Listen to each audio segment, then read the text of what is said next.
Okay, so let's just hope that my stream doesn't crash again, because this is getting annoying and I don't like it when my stream does that.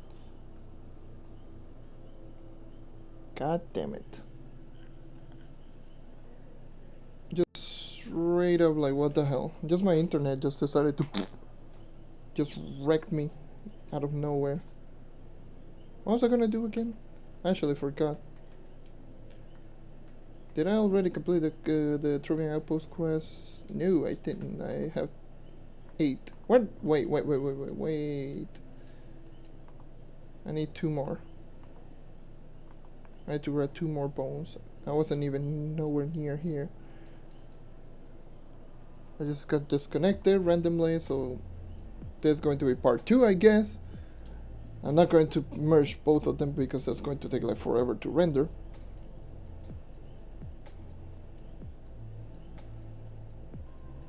So I just got that one done.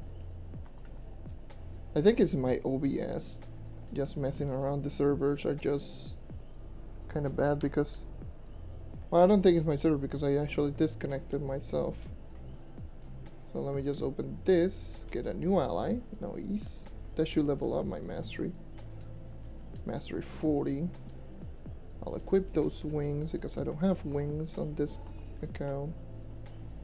I didn't mean to press custom text number goddamn 2. I already have. Damn it! My custom text 2 is where I normally have my my FOV 125.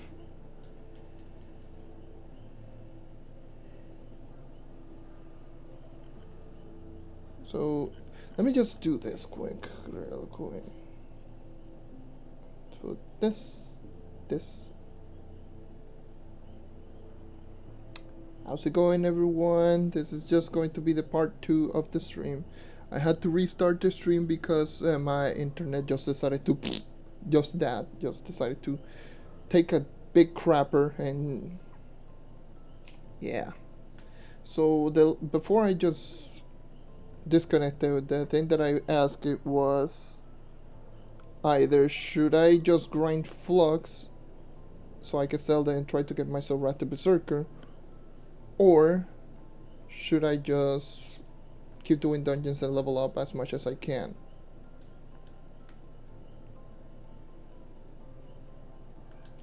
And at the meantime just also do the event. That's what I was thinking of doing.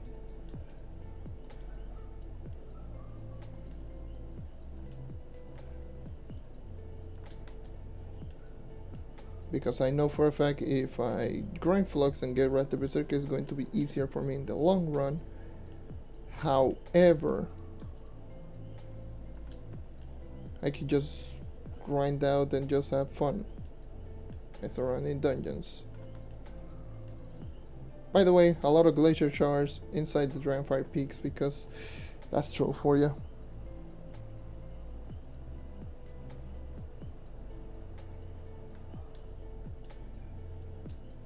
Normally on my main account, yes, I use topside high magifying runs. On this account I will do this, just grind specific type of materials to sell them to other players. I mean, I could do Geo topside and just get myself nitro. Nitros are going to be like the best one for me.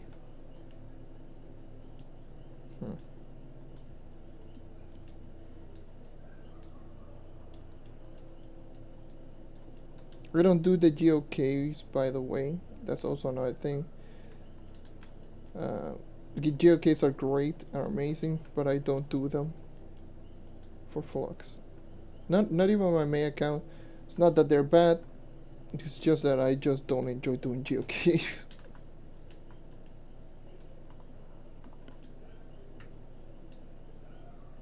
And I don't particularly need like an insane amount of flux on my main account anyways. But this account, it's a different story. I might need it. I might need some flux for for little things like get myself Short Strike Emblem, getting myself Red the Berserker, getting myself more pearls so I can fully pearl my gear. I mean, I could do that right now. I don't know why the hell I'm just taking so long to do that.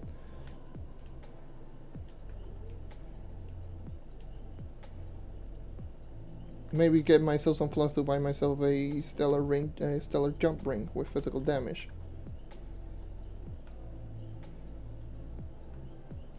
Who knows?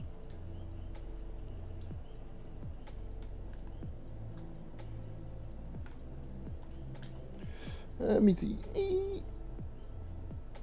CR Nuclear. Have you changed your name? I don't think you have changed your name. It's like there's so many things that is going through my head right now.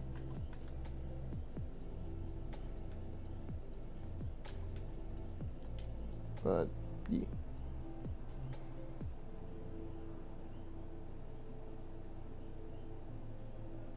Yeah. That's how it is. Oh yeah, and also need a new flask. Getting myself the Vampirian flask for now. That's going to be very, very helpful.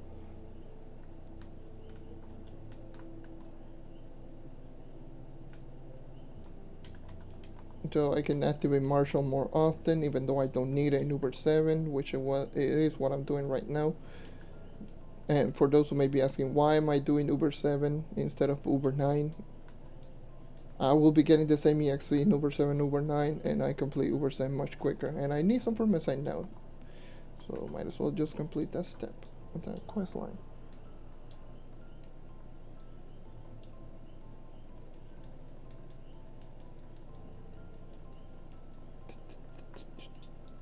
Let me just do this dungeon.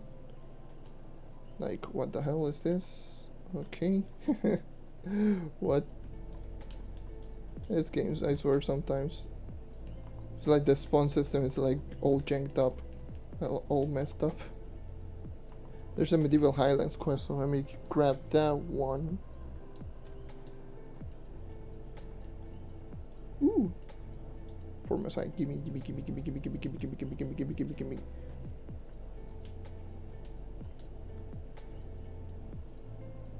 I need to craft the lucky dust.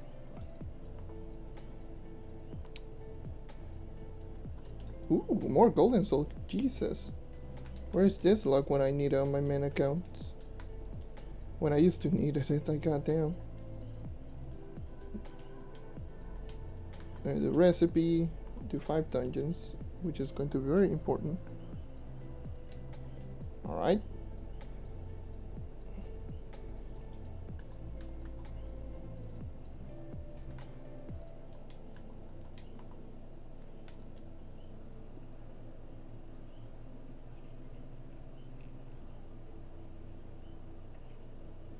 Alright, Sir Bird, thank you for dropping by.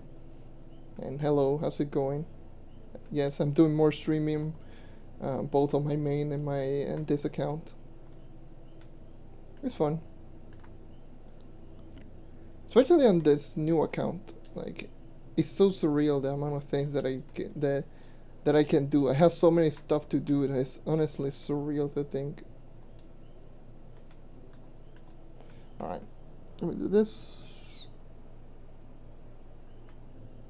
Cheapest way to get meta matter? Oh, okay. That's a tough question because meta matter is always pretty expensive to get, no matter what you do.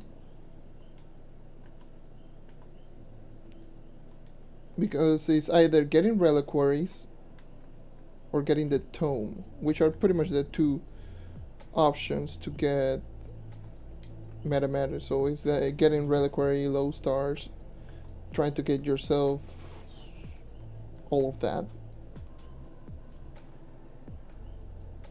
24, level 24. Yeah. So to be honest, dude, I have no clue to get it. The cheapest way to get meta matter. All I always did whenever I needed meta matter is either the tome or craft myself the reliquary, the 4,000 crystal reliquary with a low star, and just grab meta matters like that. That's it.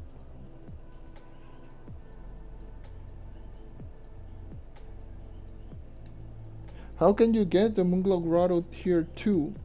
So, alright, so to explain how the geocaves works, well, it's kind of difficult to explain how the geocave works, but look at it this way. If you haven't done the quest line on the geocaves, which is this quest line that starts out in the Moonglow Grotto and just keep moving forward, and in order to get to tier 2 you need to ignore all layers. Just keep moving forward and ignore all layers, and by layers it means, you know, those doors or those rooms that have like the sign that indicates that it's a layer. Just ignore them and just keep going forward. Just keep going forward, just ignore them. And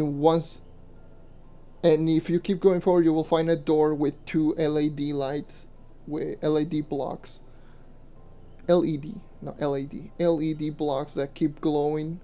And if you find that door, that means that door is tier 2. It's pretty much that's how it works. It's just pretty much go forward and ignore all of the layers until you find the next tier.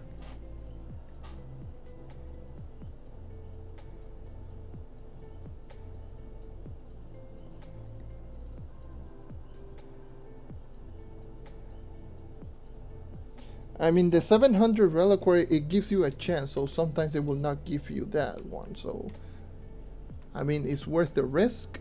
I don't know. I always go for the guaranteed thing.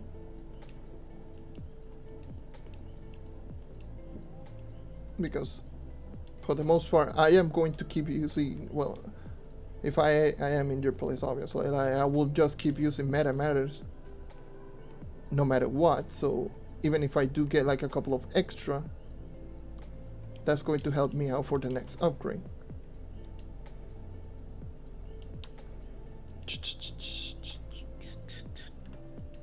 Do I have...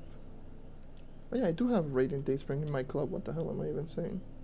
So I could just craft 3 lucky dusts. And that's it. Yeah.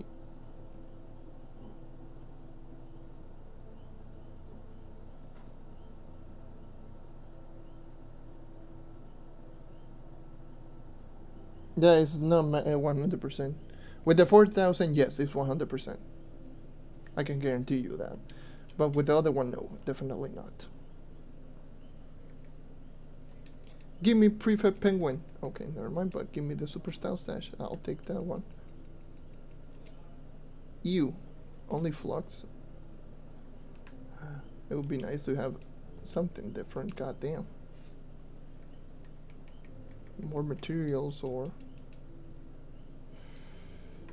Alright. What was I gonna do? Oh yeah, Radiant Dayspring. Lucky dust.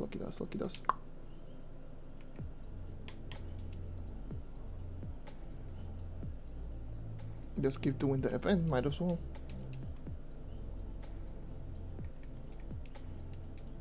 Now just throw them.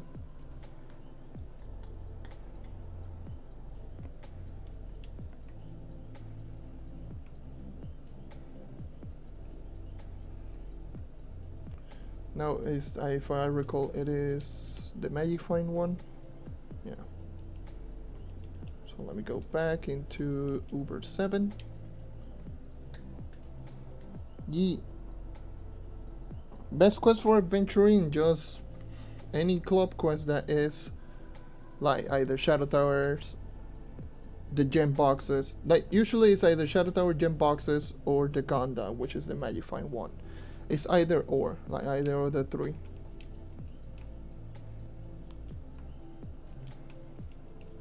Do that, do the Geode quest, at least the 5 dailies, and all of the Strongbox dailies, do them as well.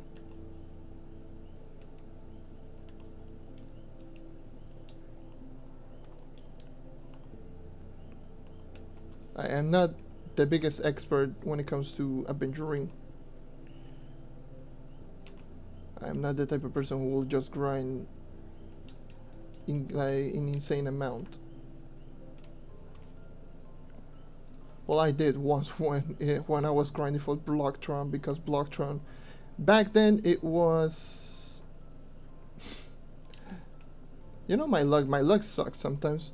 Blocktron back then was an ancestral dragon, and they just make it legendary dragon as soon as I crafted mine and grinded the 60,000 adventuring for it.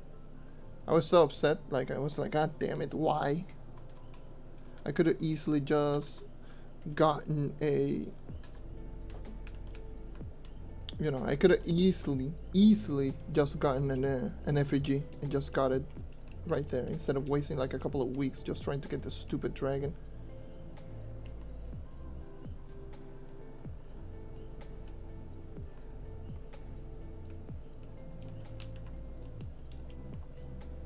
Now I need to trigger Magic Find 10 times with my really high Magic Find. Oh, good luck me. Jesus.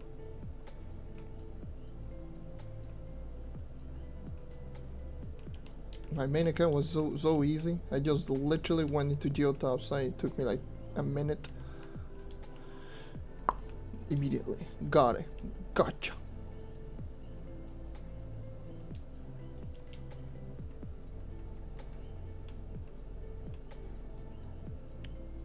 I go straight down, Jesus. So you, like, really, controller? Are you gonna disconnect like? Yeah, it's usually either or. Like the Shadow Tower is only. It's only for those who doesn't have high magic find, or cannot grind dungeons as quickly. At least the Shadow Tower is a good option. The Cosmic Gems are great alongside Gonda and alongside the Chaos Chest. Those are pretty much like the top three, because you can do them all at the same time. Just, I don't want to die. Okay. Stop attacking me in my own stupid cornerstone.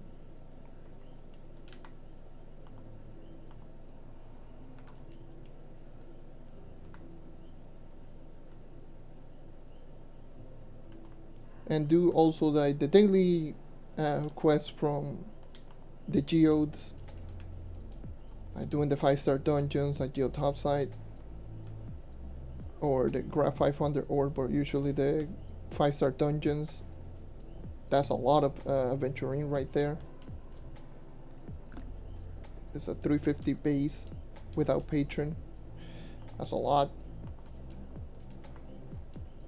And I also do the normal adventuring ones, the strong boxes, so I can get the extra strong boxes if I ever need a adventuring. Let me just grab you. That's another quest.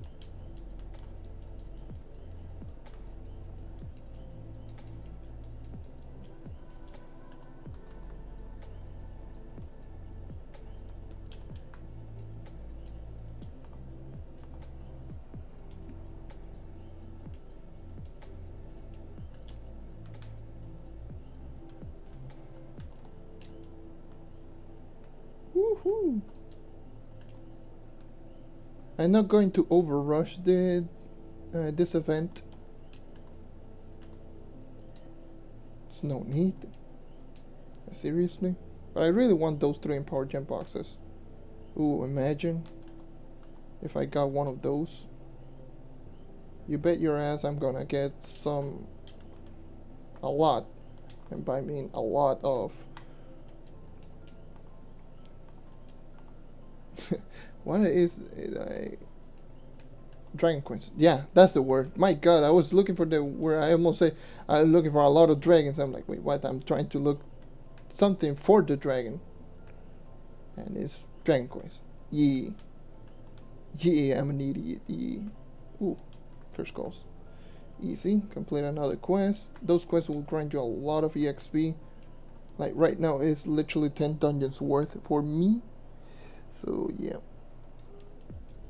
1.29. I haven't tested my damage. Well, I don't even care to test the damage. I guess I don't do speedruns, but yeah, I need to check how close I am.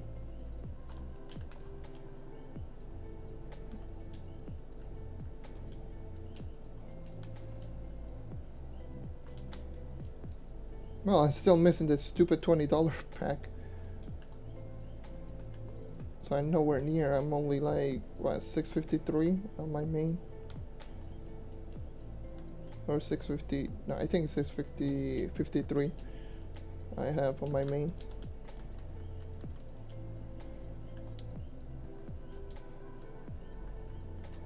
Trove and 2 more for Messiahs.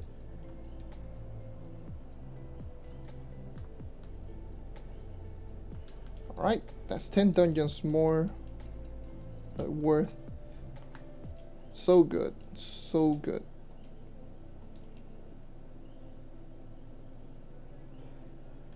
Like, imagine with double EXP potions. Lord Almighty.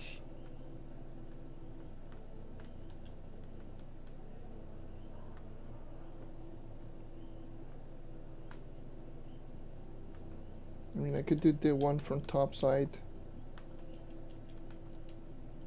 but no.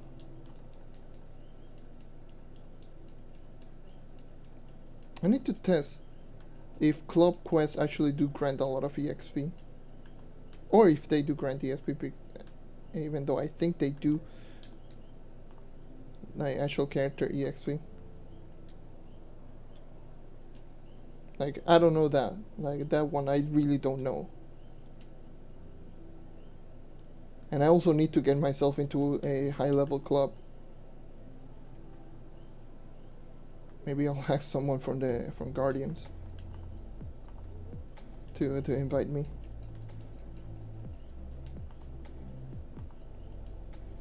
Because I know for a fact that in Trail Day they're not gonna invite me on this account. No way.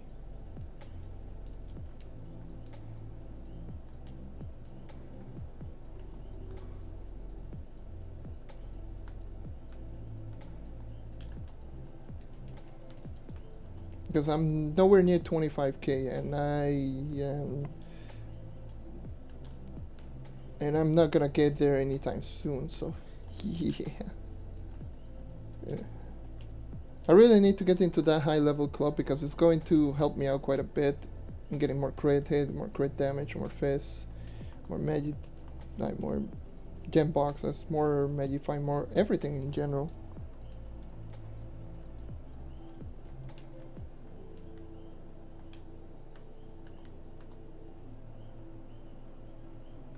Best method to level a mastery run, just...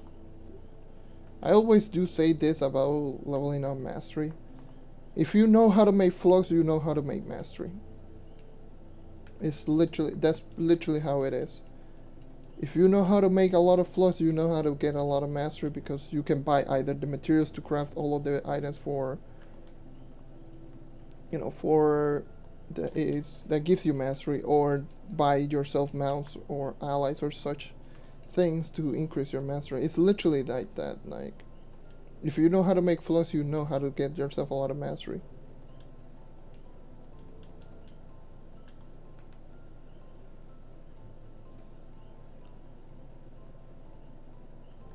Because there's so many different methods.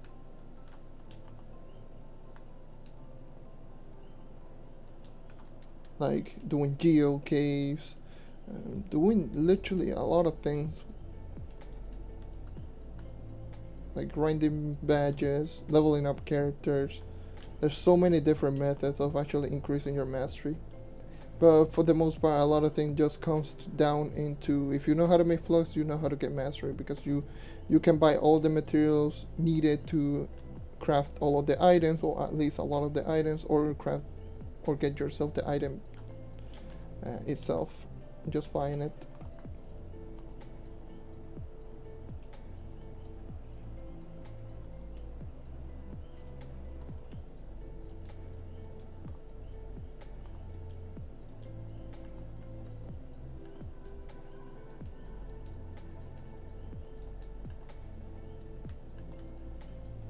Imagine me, just this random noob, just asking like, hey, can I get invite to Trill? And everyone just sees this random 10k PR just like with 40 mastery, like what the hell is this guy doing? Why is this person getting invited? That'll be so funny.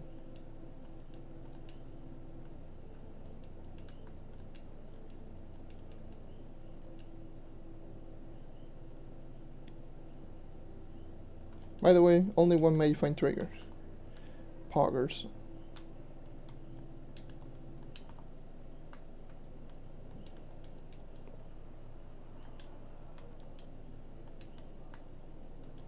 Two may find triggers. Oh, excuse me, game. Sorry for doubting you.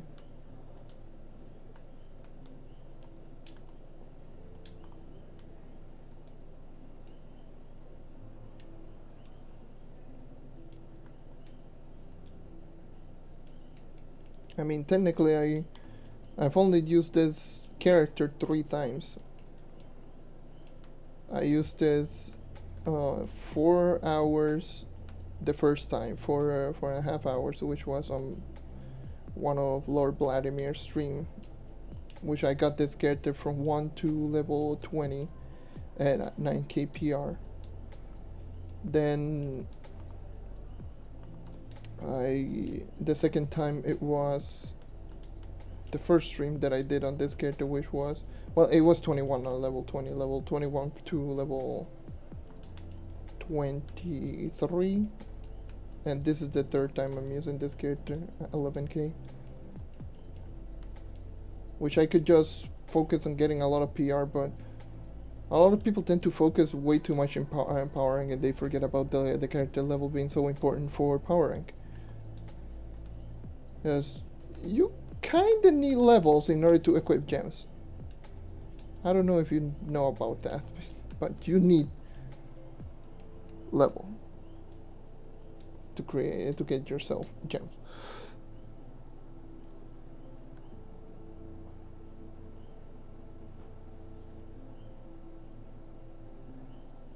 It's worth by plus 2 for real money. I mean, if you want to go pay to win, I think it's worth, but I don't care to. There's a cat fight going on outside. Of course it is.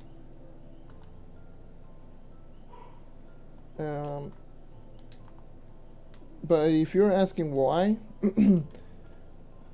why have I created a new account? Because there's nothing for me to do in my main account, like legitimately. The only thing that I need to do is either grind some badges and get my Uber 10 Leviathan mount. That's it. Everything else I already have it. I got all of my character 31.2, perfect static with perfect gems. I could get even higher power rank if I just focus on getting the augments, because I do have over 2000 bound brilliance, so I could just get a little bit more power rank on some of the other characters, just fully augment the other characters that are close to max but not max. Like my Revenant is 33.8, even though it has max damage. I don't need anything else. Gunslinger is 34, I could get it to 34.1, but I don't care to. Upgrade my crystal level 3 equipment on all of the other characters, but again, why? I mean, I could just do it later. That's just like my own personal achievement at that point. It's not going to progress any big deal. And I think this is like the best option for me, because I really want to keep playing Trove, but I want to just get new stuff, feel like the progression again, feel that I'm grinding this game again for something, even though I already did it. It kind of feels fresh, so I can go into the struggles of using a new account.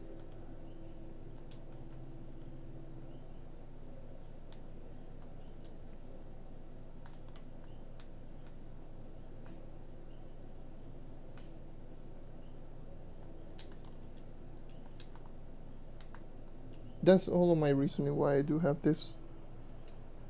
What's my attack speed? Like 140? 157. That's my attack speed.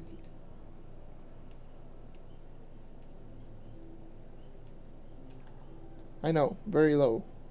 Don't sue me.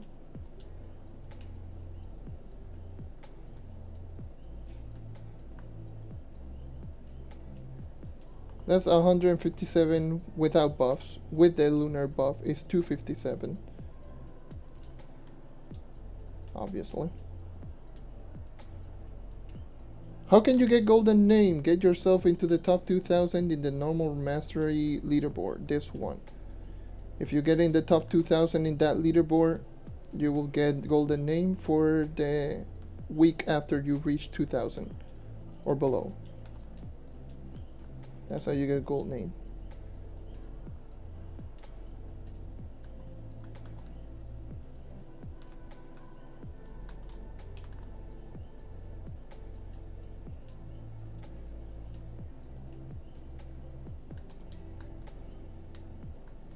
I mean, you know what thing that I could be doing easily? I could just grind a lot of flux.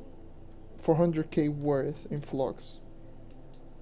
Which should take me 4 hours roughly.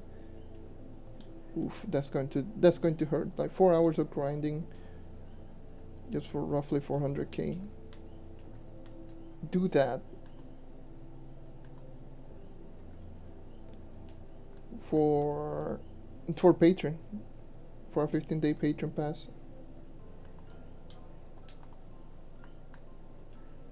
If I can maintain a 15-day patron pass, 50% bonus EXP all the time. Hell yeah, I will take that.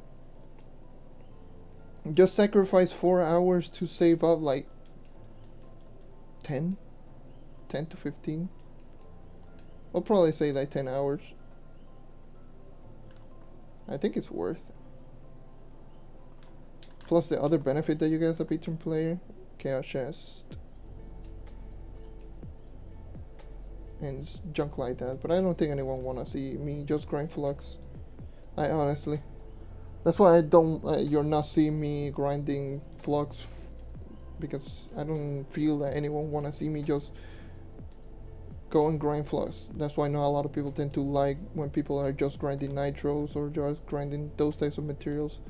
They just rather prefer to see someone just do dungeons or do something else that isn't that one, like that one, like that thing.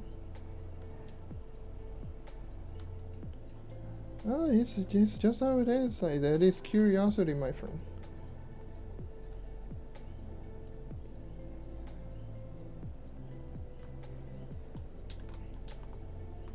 I don't mind answering those type of questions.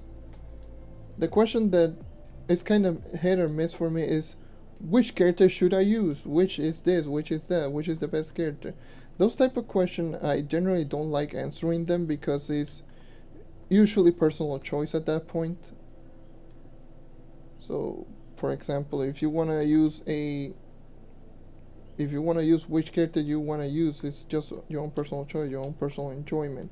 Which character do you enjoy playing as? Like those type of things.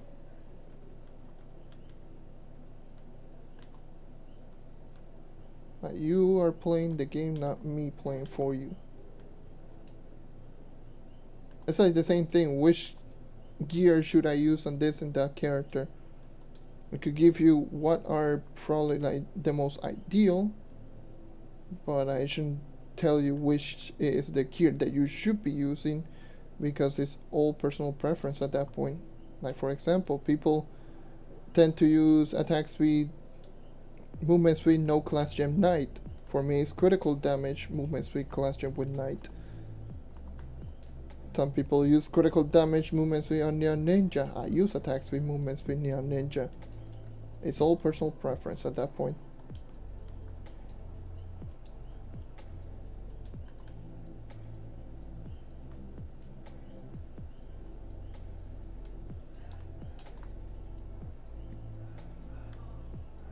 Do I prefer build a Vanguard? Well, I was just going over that one. Personally, I would just definitely just use movement speed. Critical damage attack speed is whatever I'm feeling at that point, whatever benefits me the most at that point. But I would definitely just keep using movement speed on Vanguardian, for me personally, because I really do like movement speed gear. But if I do have really high base attack speed, like a lot of dragons, for example, that can give me plenty of attack speed, then I will probably just go attack speed, movement speed. But if I don't and I just want to use more of like the I-beam ability, then I will just go crit damage, movement speed with energy regeneration on ring.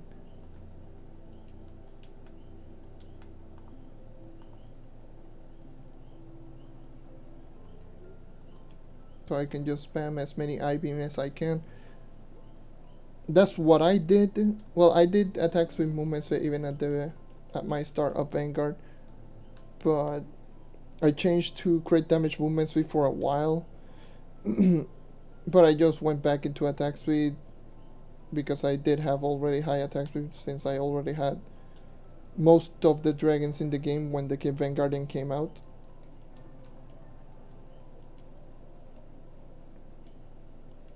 Right now I use attack speed, movement speed because I do have like over 250%. Like, I'm already attacking at, I should be attacking at 4 attacks per second at that point, so that's strong enough. That's good enough to deal with regular enemies in topside.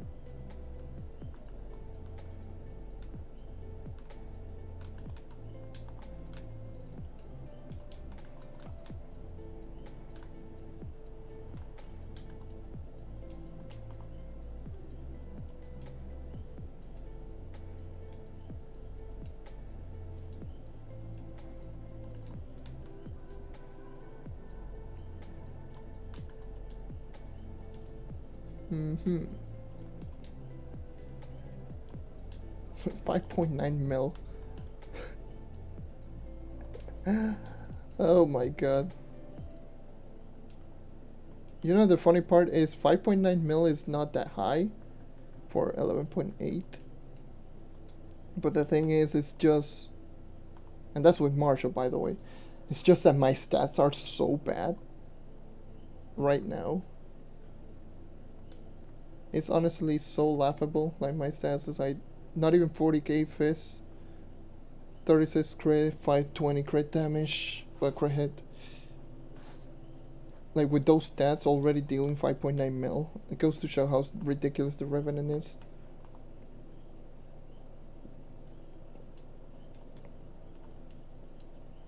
Once I get myself the a Sure Strike emblem, holy god.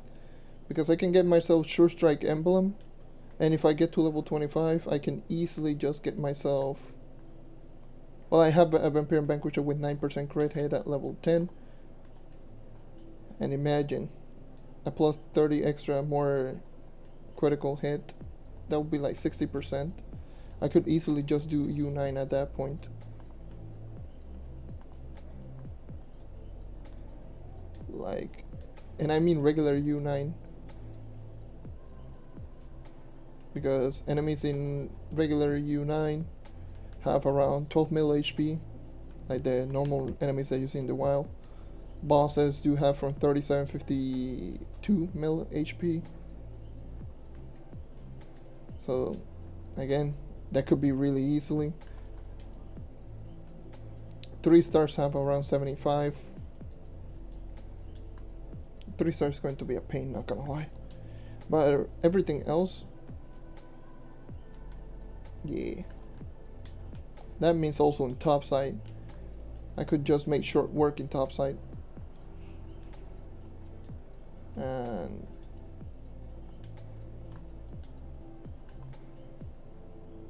I don't know, like, yeah. Oh, 9.4k EXP at that point. That's actually turning out to be really good, like U7. That's a tough choice. What type of emblems?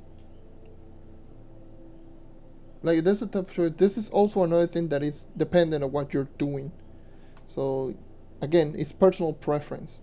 Similar to what I mentioned on gear, similar to what I mentioned on character selection. Like, it's personal preference. What do you personally need at that point? Because, sure, I could just say, oh, Trailblazing Marshal. Cool, but are you doing a really low portal, low Uber portal, that you don't need Marshal Emblem? Then you need to swap Marshal Emblem for something else. Maybe you need the critical hit. Swap to Sure Strike. Maybe you need some energy, like all the time whenever you're spamming I-Beam. Sell as emblem. Like, it's all personal preference. Do you need survivability? Unyielding. It's all depending on what you're doing and what, like, it depends on what you're doing at that point.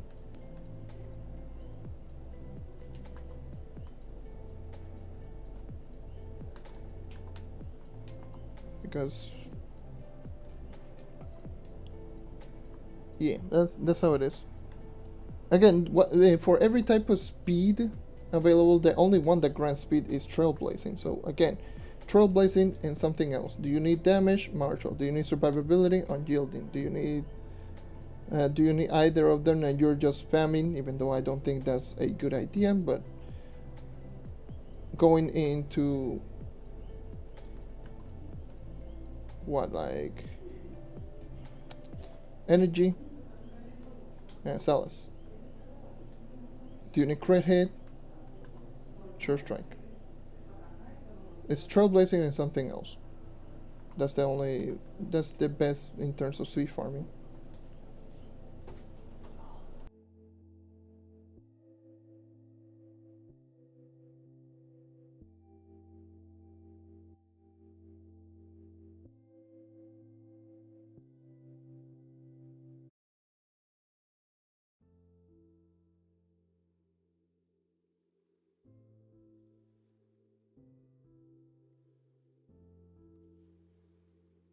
Hold on.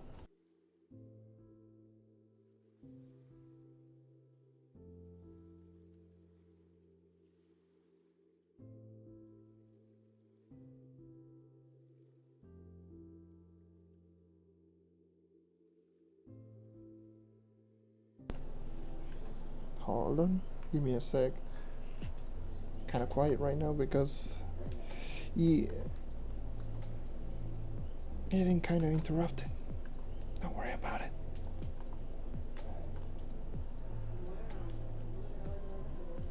But let me close out the door. So yeah. Anyways, let's keep moving on with what we're doing.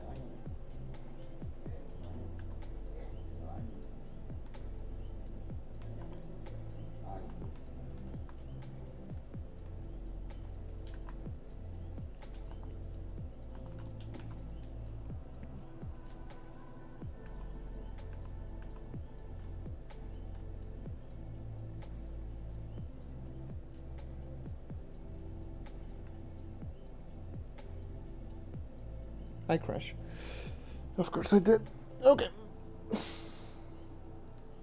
Like, god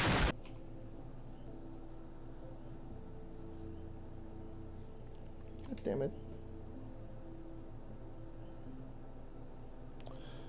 Yeah, high attack speed on Vanguardian, and I have 185, but I don't know if it is good or I need to get him up. I mean, the maximum attack speed I believe is 265 attack speed. You already know if it is good or not at that point. But 185, pretty decent in terms of attack speed. You are already attacking close to 3 attacks per second at that point.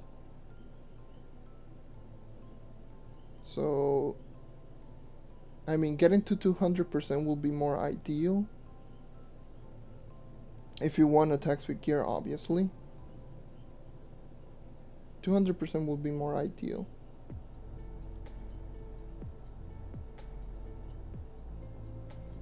That is if you're going with the attack speed build.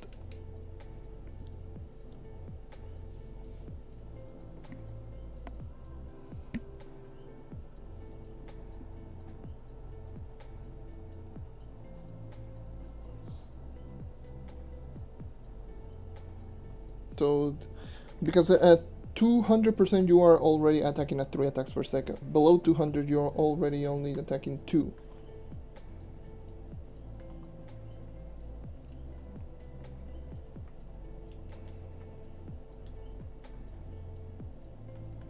Unless you're using Lunar Lancer subclass that you don't need to, then... Oh my god. Here comes a new challenger! Complete 10 challenges in the... What the hell? Now I get those?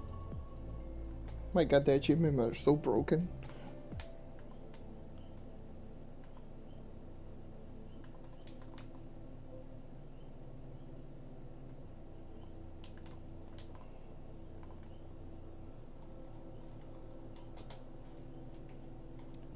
Again, don't take everything that I just say like pure like my word for it. Again, it's all depending if you need it or not. If you need more, if you feel that you need more attack speed, then you should get more attack speed. If you feel that it's already good enough, go at it. Just keep using that attack speed and just focus on something else. The only notable important thing is to get as much movement speed as possible. You know, the maximum movement speed is 99. Get as close to 99 as possible. So a range from between 87 and 99 should be ideal. And get as many movement speed buff as possible. Aside from that, everything else feels extra. It helps out, but it feels more extra. Like for example, one of the first things that I did on this account, it was try to get myself movement speed equipment, which I do have 84 base.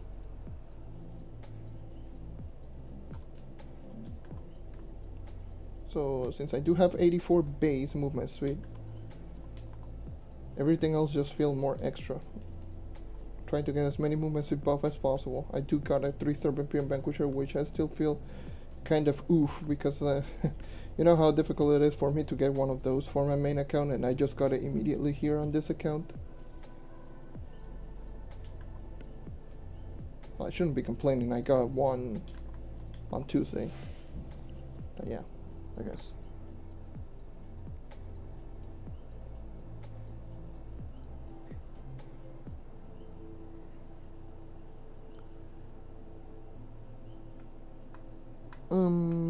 I want to craft the dragon with 2 heads, but I always finish my Chaos Girl. How can I get it faster? I mean, if I recall correctly, most of the Chaos Crafter things, it doesn't require dragon coins, so just keep doing the challenges, like right now, just keep doing the challenges and just immediately just get it. Unless you mean the 2-headed dragon from the Bomber Royale, which you have to make a choice that yourself. Either you want the dragon or you want to craft the stuff on the chaotic crafting table. Can I get in? Jesus Christ. And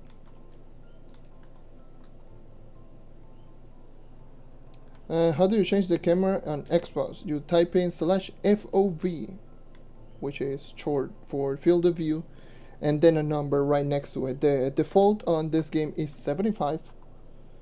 So yeah, you have to do it every time you go into a loading screen. So every time you change world, you have to do /FOV again. So I always, for the most part, I always keep it on dungeon grinding only.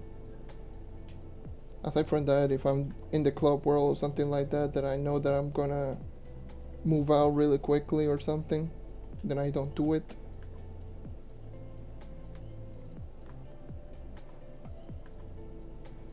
But on here it's just /FOV, and then just type any number at that point, which you will see right here. Just type in any number, and yeah, the default is 75. I'm running at 125 right now.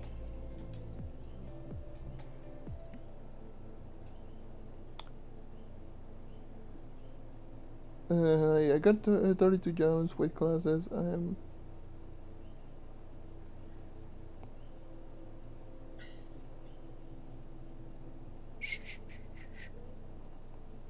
So you mean, yes, I do have 32 jumps, no equipment on my main account.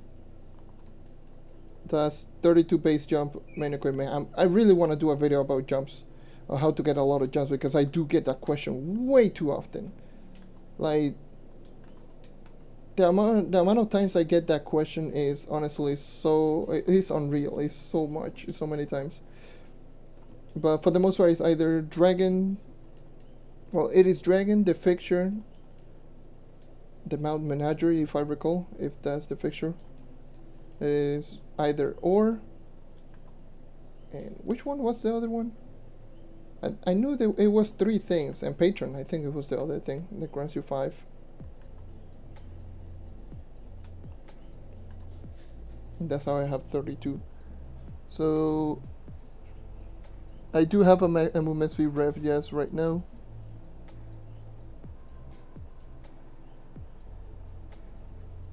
Oh, you mean the Lion Dark Chaos Vault. So unfortunately, the only way to get it that dragon is just Light and Dark Chaos Vault. So just get as many Light and Dark Chaos Vaults as you can from both crafting them and leaderboard contests. I believe like some of the contests, like this one, and the ultra, like flawless, from being the top 100, which is not difficult by the way, unless if you have a group, that is pretty easy to get. You can get 10 light chaos balls, which is going to be pretty nice. But aside from that, I think they removed most of them. Yeah. That the only way to get them is here, or either here or craft them.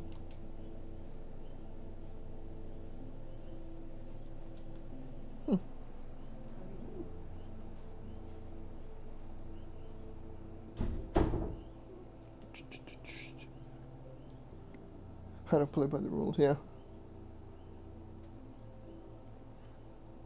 But do I follow some Italian YouTuber? I don't speak Italian. Just Spanish and English.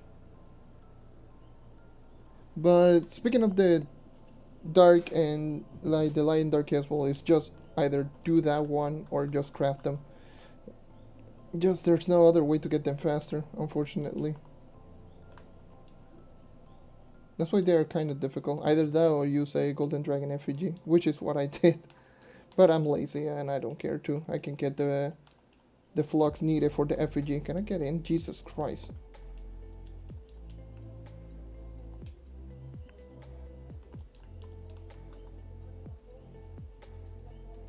Gotta love the boss getting stuck like crazy.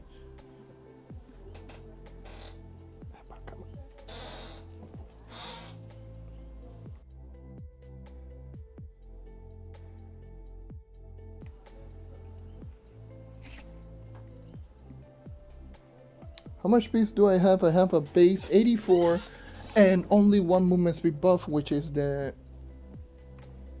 Tiger Raptor buff, which gives me a plus 20. Other than that, I don't have anything else.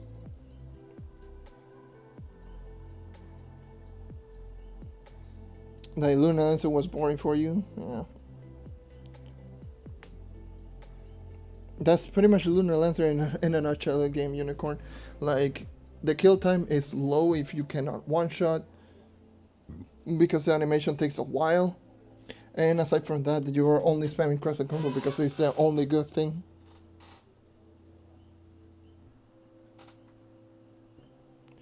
So yeah, this is the only good thing about the Lunar Lancer, that and the ult. And not even the ult that much, because the ult only serves as an extra burst damage.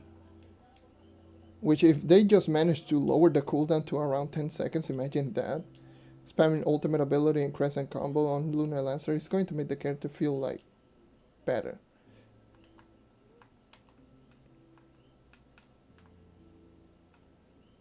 Oh, they shut down the air conditioner. That's why it's so quiet right now all of a sudden.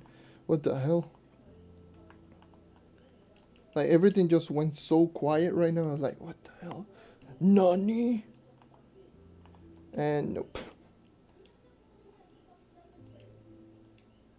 That's because they actually turned the AC in the next room. I could turn my AC, but I really don't want to spam you guys with really high volume or something.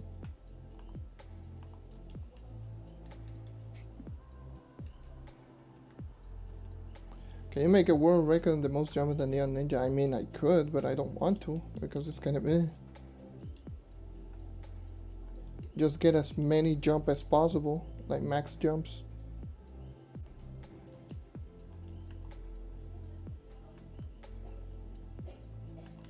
Which is with Gunslinger sub or Vanguard sub. Using Trailblazing, max jump ring, well, max jump equipment on Crystal level 3, Stellar 5 jump ring. Obviously have all the dragons, have patron, a jump ally. What else? I think those are everything. But nah.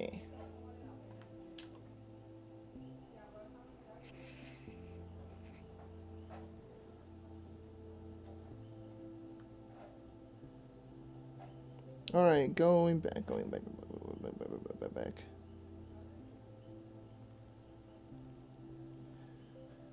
I thought about using the Clownish Kicker on Neon Ninja just to get even more speed, even if it only 5. Like, I mean, go for it. I cannot do that testing myself because I don't have it on my main account because, you know, my Death Dream box lock is terrible. I get like the worst allies. And I really want the Clownish Kicker because it's actually a pretty interesting ally. But yeah, I don't have space. I mean, go for it. Going back.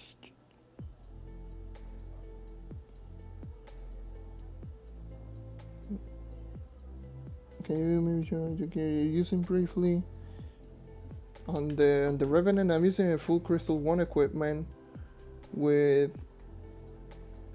attacks with movement speed and crit damage on the hat, but this is the one that I'm using right now. Crit head weapon, max health, and face, jump hat. I want to get more pearls so I can get more movement speed and ignore the ring and Tiger Raptor Pod. This is just a terrible equipment that I'm rocking with, but at least it's something different.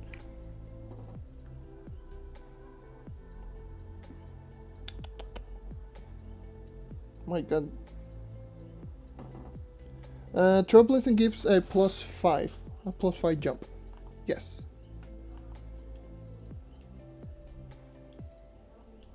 So +20 movement speed, +5 jumps.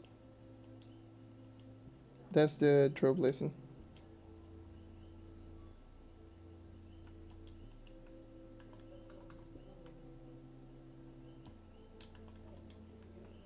Ooh, I got the last Magifying trigger. Now it's time to take down like the 1 million stupid. Let me just respawn. Need to look like. Do I have anything that I don't need to look collect? Yeah, let's look collect easy. Caches, give me something. And nothing. But let me grab the 3 Power Gem box, see what I can get.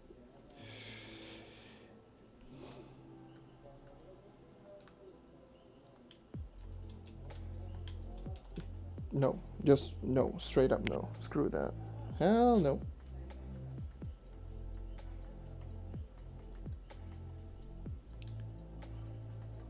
I mean, YOLO it. Give me more PR. I got plenty on the air dust. What the hell? Maybe I'll just once I'm done with the leveling process, because I'm going to keep doing this until I reach 30. So that's going to be like my progress right now.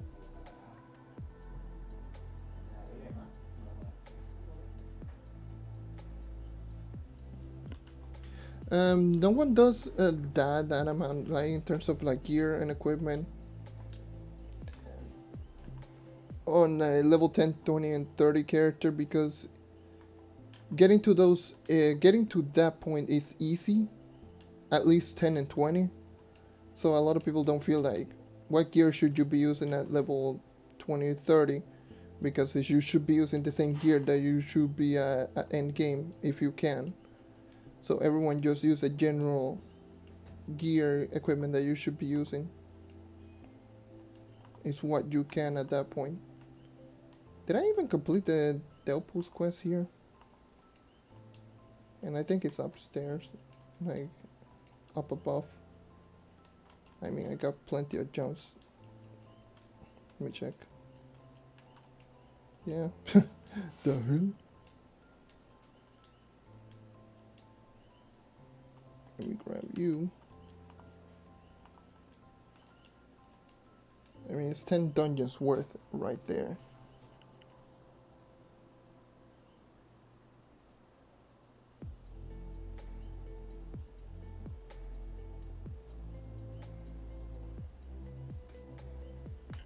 All right.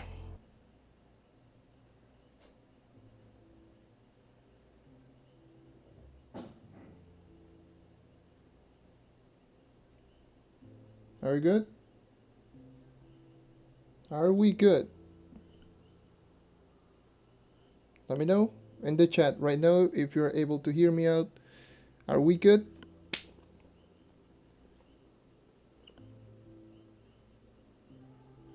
Good. Can I continue? OBS just decided dead.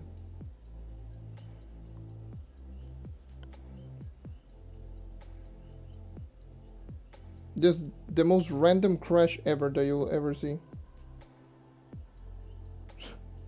So silly. Gotta love it, gotta love it.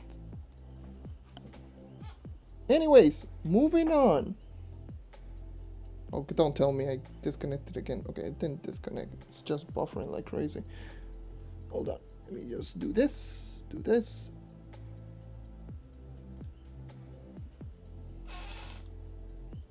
Well, how far am I? Just level 24. Halfway level 24 to level 25.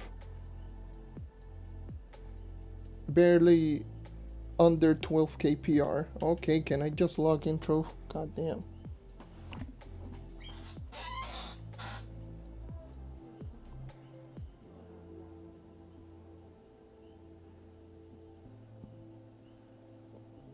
Luckily, I can just see my stream right now easily. And whenever I just lag out, I just notice it and I can just immediately restart OBS. Because it's just a little bit of lag spike that I do get. And that lag spike just destroys OBS for some reason. And yeah. Here I am.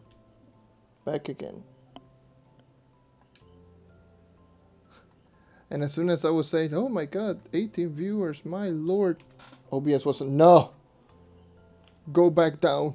Screw you, John. Dead.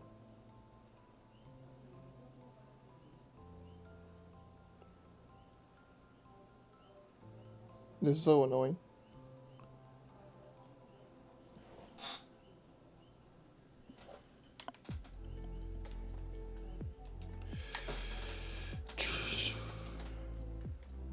Gotta put those commands back on this account. At least respawn an FOB.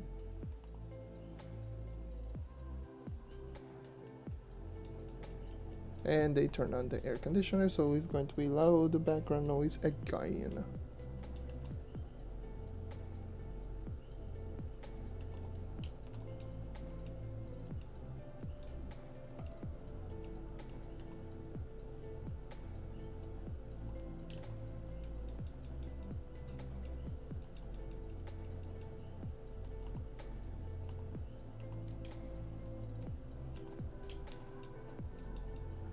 That's one thing, that's one good thing about the streaming on OBS on YouTube, is that if I crash, I can immediately just restart OBS and the stream will continue.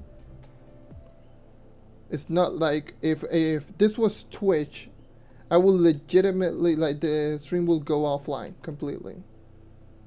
At least this one is better, because in order to go offline on a stream, you have to manually go and press the end the stream button on YouTube. OBS is just for to keep it in check more so.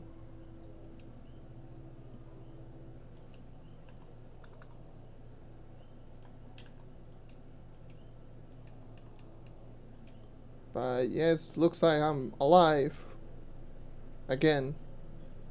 Yay.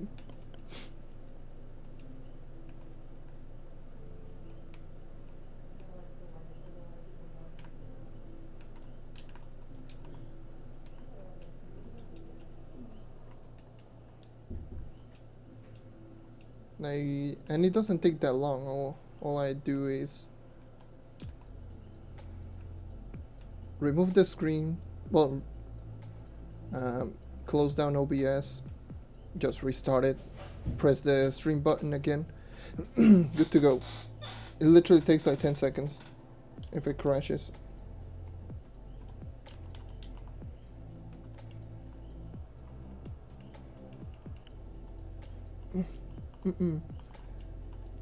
But I'm kind of excited to get to level 25,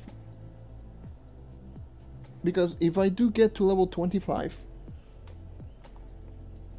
I will be able to get Vampire Vanquisher on this account, on this character, and my god, that's going to make it that much better. Not because of the survivability, because I'm using Rev, but dude, the extra movement speed. And then I'll just try to get myself Sure Strike Emblem so I can activate that Vampire Vanquisher more. I can speed farm dungeons rather easily.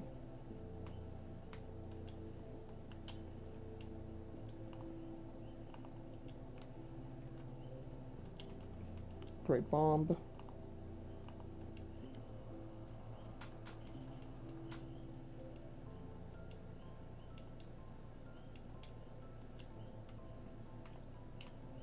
Yeah, it's surprisingly easy to get to at least 10k PR. You can easily get it in like 4 or 5 hours. And that's going solo. Especially if you know what you're doing, you can easily just get that in like 4 or 5 hours of game time.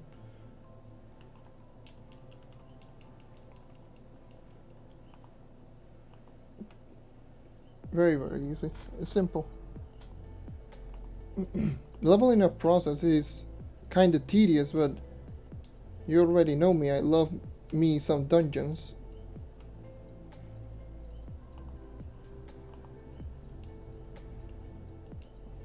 Me and dungeons are just, we go hand in hand, pretty much. And obviously I do have an advantage over a lot of people. Jesus Christ, what the hell is wrong with my voice? Like, I'm losing my voice. I haven't been doing stream for that long today. What the hell? And I haven't done any commentary, so. What was I saying? Oh yeah. I do have an advantage because I do know where every single boss is located. I know PC players can easily just get the boss finder, but I just know them by memory. I just know where they are, and I can just literally just speed my way through the boss.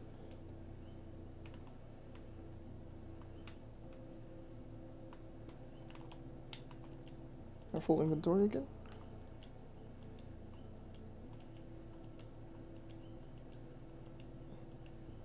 I'm already running almost at mount speed, so I don't need mounts.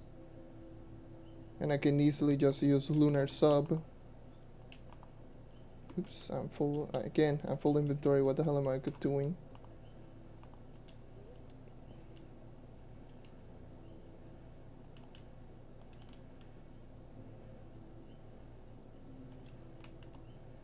You stop attacking.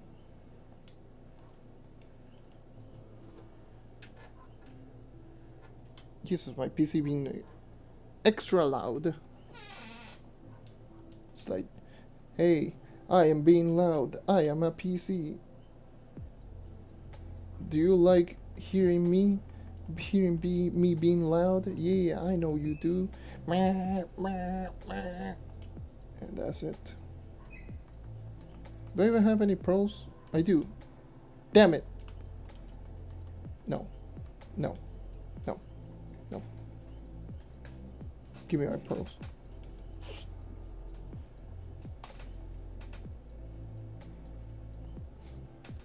How much flux do I have? Do I have a lot of flux? Dude, I got 23k. What up? I'm rich.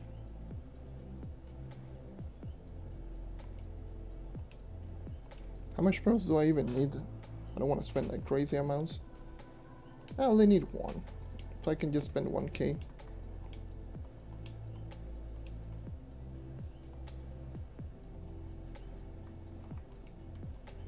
So I do have now I do have base 87. Yes, base 87 movement speed. Pearls of power. Completely upgraded. Yeah, I know. Yeah. Yeah.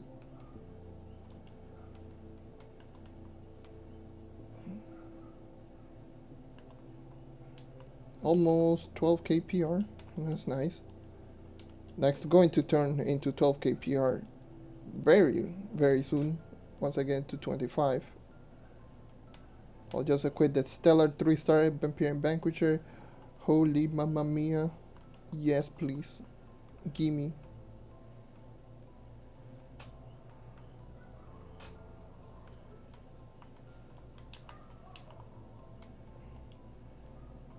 I mean, I could do that dungeon, but screw that.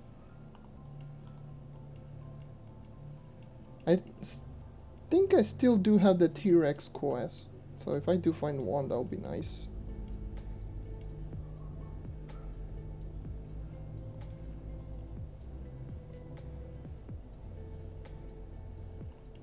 Why is my PC being so loud? Oh my god, I got a phone call. Why? Hold on. I got a phone call. Don't give me a sec. Phone call active.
Okay. Just finish up the phone call. What the hell is this? A new announcement. Oh, yeah. the Xbox servers are being terrible right now. That's true. Like the Xbox themselves, like the Xbox servers.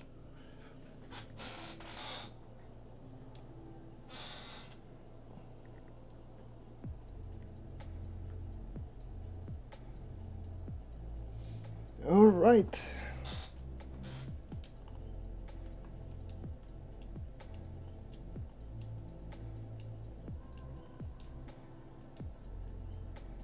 Should be good to go right now.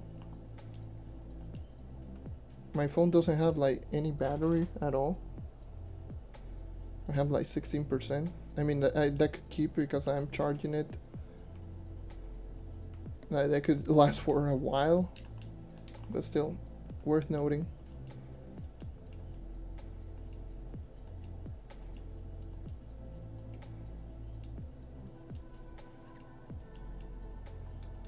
What hour is it? It's 9:35, so maybe in like an hour or two I'll just have to go and feed the dogs, like the other pets outside. It's just dogs, but I had to feed them, give them like a full treat.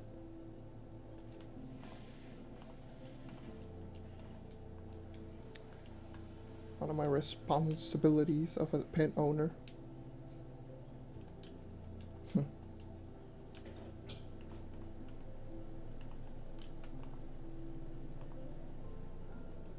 The hell?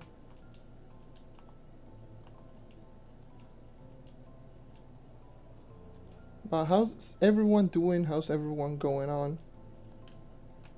How's everyone? There's one thing that I never asked.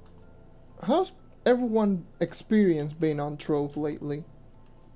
At least, like, have you been progressing? Have you been enjoying the game a whole lot? Are you getting bored of the game? Do you feel lost? Do not know what to do?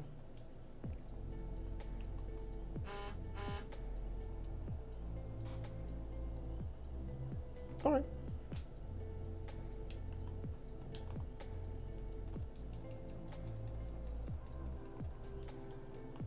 Alright, that is one of the curious things that I have right now.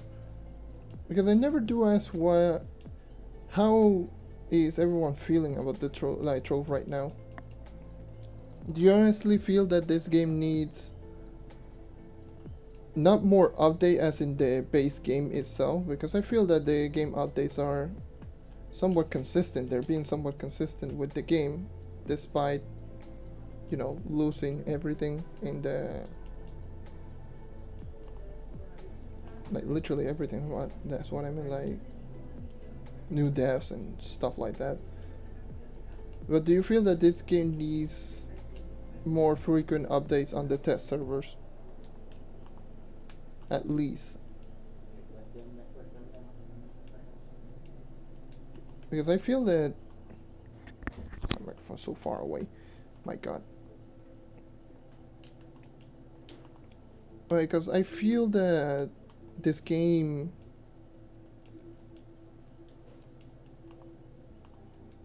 needs, like, what's the word I'm looking for?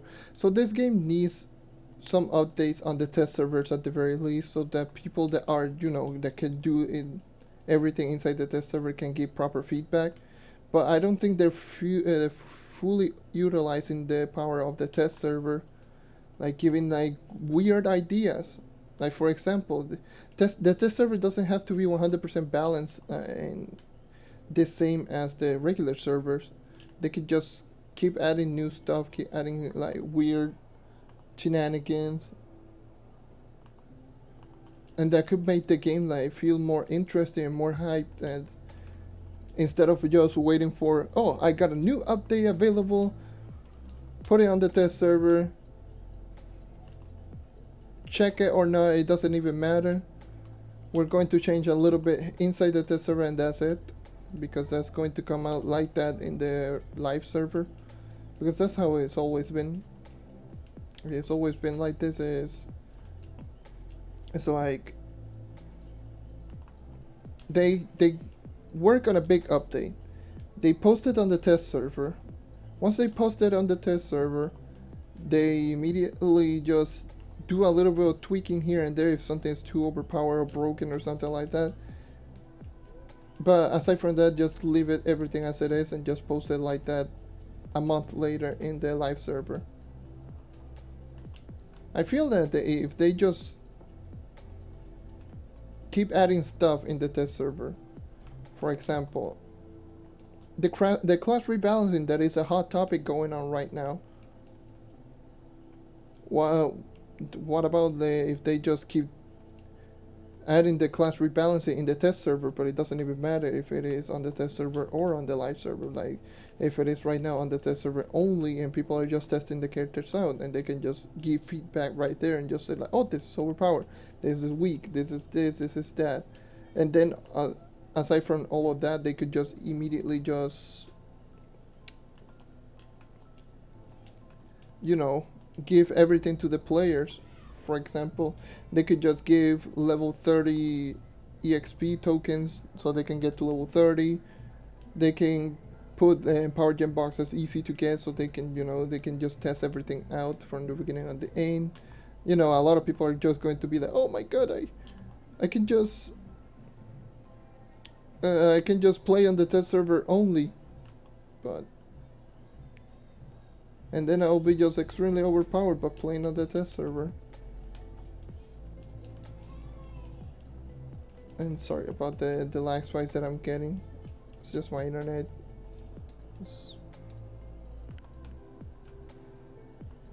But no, like seriously, they could do stuff like that.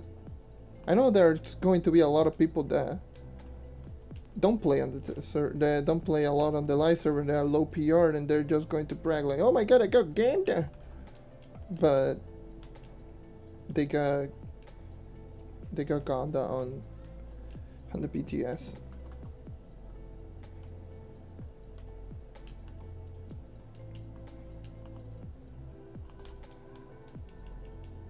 Even though people literally just give away Gondas in the PTS, so I don't know. But that would be like the ideal situation. Just if they have like a new idea or new that something that they're working on, even if it is the smallest thing, they could just add it in the test server and see what people think. If people like it or don't like it, that they could just proceed to either implement it or not implement it in the live servers. PTS is already a broken mess, so might as well just keep it as it is. Just keep adding stuff like that, just being like a weird version of Trove, with class being extremely overpowered, and then just testing out all the other classes.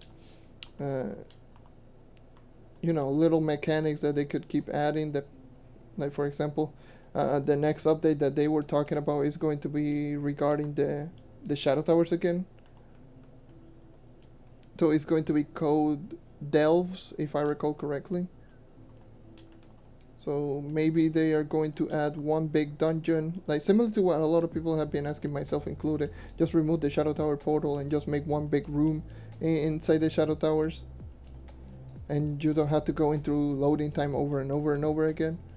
If they do that, then I'll probably just grind like the 2 badges that I'm missing, Ultra Hydra, Ultra Dread, no problem, because I wouldn't be going into loading time like all the time. But yeah,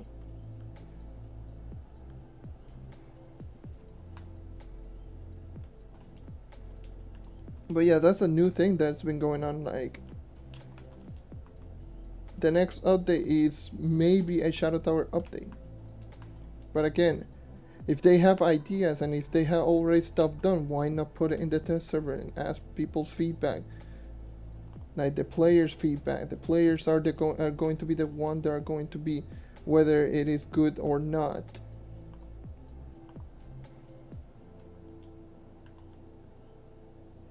Because I'm pretty sure there's a lot of players who wanna just use they play on the test server. I know the test server could be really good for something like on console as well, but if they just want to keep it on the PC because they can really update without just paying a whole bunch of money just for the test server, then just keep it on the PC and make it so that everyone can get to really high power rank really quickly.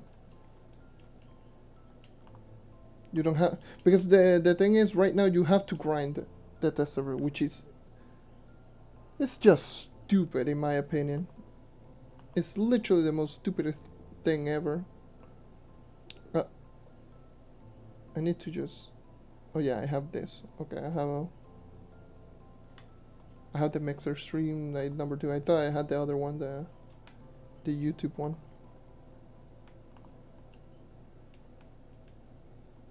Because this one has the alerts and everything set up.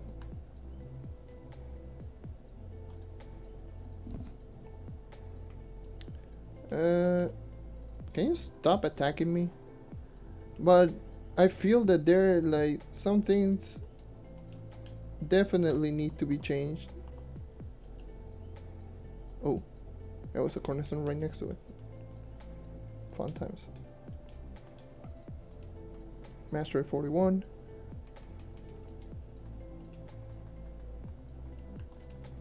There's so many things like that they could do. Just go for that one, ask for player feedback.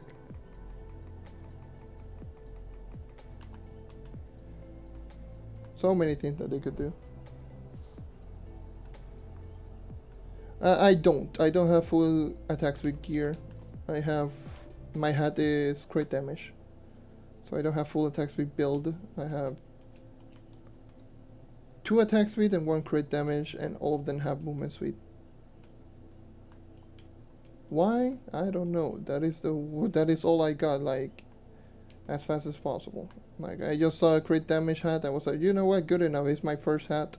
I'll keep it.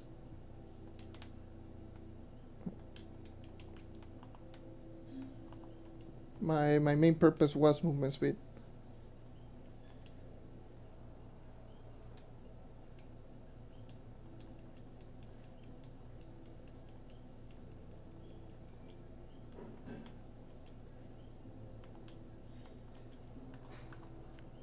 But seriously, like, just thinking about it, like, imagine the amount of potential that they could have, the amount of things that they could do. Just make the test server a test server.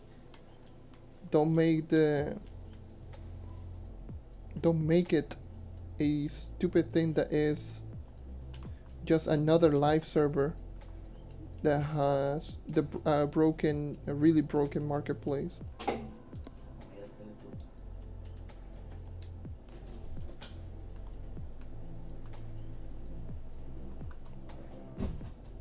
Like, seriously, right now is like the test server is, it's just another live server, unfortunately. It really is. It really is just another live server. I have a, like, I believe my test server account is like 16k PR and level 30, and I had to grind to level 30, and I had to grind to 16k PR from nothing just to test out things that I couldn't even test out completely because I wasn't strong enough for a couple of things. Like, for example, I'm not strong enough for topside, for U10. Come on, make it more approachable to other players so that everyone can test it out. It's like, there's a game that I play, that I used to play a whole lot, that I do still have it and I enjoy it from time to time, which is Tibia. Tibia, whenever they have a update, a really big update, they just use a test server. And that test server, you can literally just buy everything for like very, very cheap. And you can easily just power level all the way up so you can test out the new areas. Like, literally, it's almost a cheat code or anything, but you know, the test server is limited.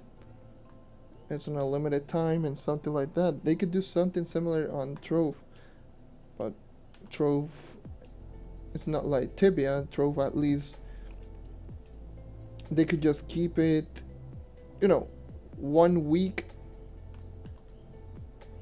just for 1 week per month. If they don't want players to just keep doing PTS all over and over again, 1 week per month, just, well, at least 2 weeks. 1 week yes, 1 week no. At least 1 week. The week that Luxion is going to be, the test server should be available too, because players can easily just check everything that is on Luxion and how they looks, how much mastery it gives, it grants, and stuff like that.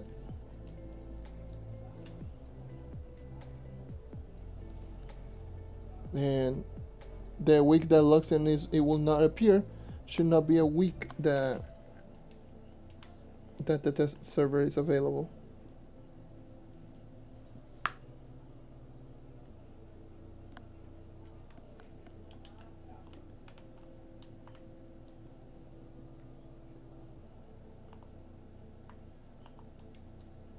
I don't know. That's just my opinion of what they could do with the test server. Luxion week, test server week.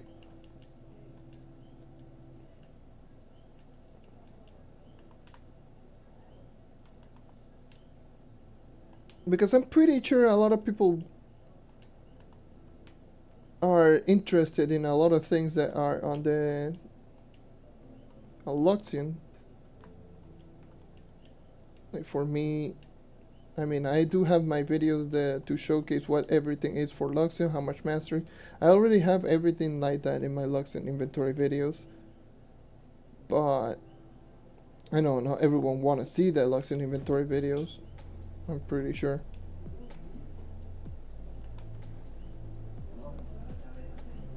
They don't see like a... They don't want to sit on like a 4 or 5 minute video just to hear me talk about all of the items in the Luxion inventory, instead of they just want to just check the items by themselves in game and stuff like that. I don't know.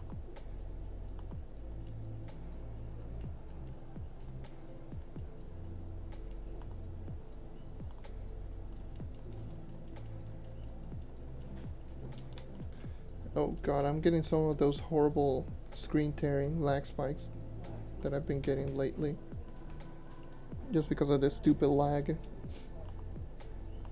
Like the stupid internet being trash. Hold on.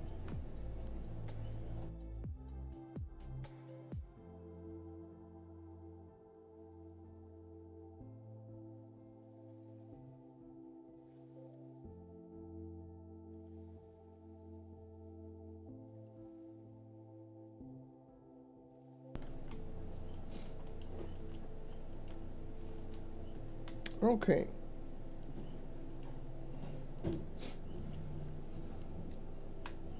And my dog wanted to go outside the room.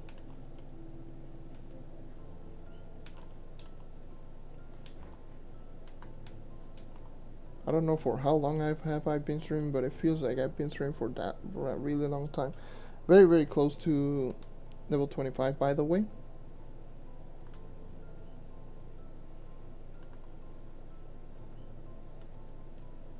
I really want to just do these dungeons without the need to use Spirit Spears, because Spirit Spears is a pain.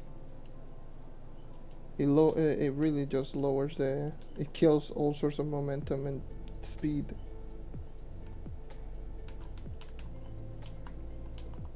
I want to just go into a dungeon and just pop one shot with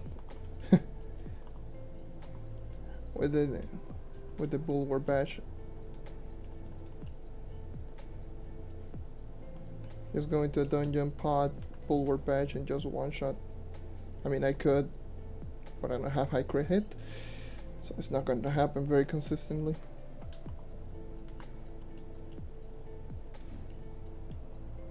Really close to 25. Very, very close. Maybe like 1 or 2 more dungeons. Level 25. Yeah, 1 more dungeon, I guess.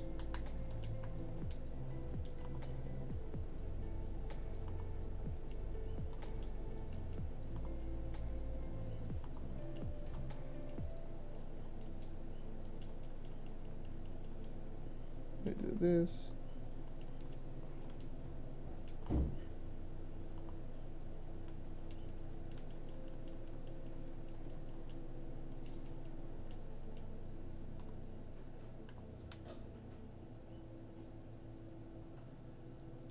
Boom. Level 25. Alright, time to find a corner. Okay, there's a cornerstone.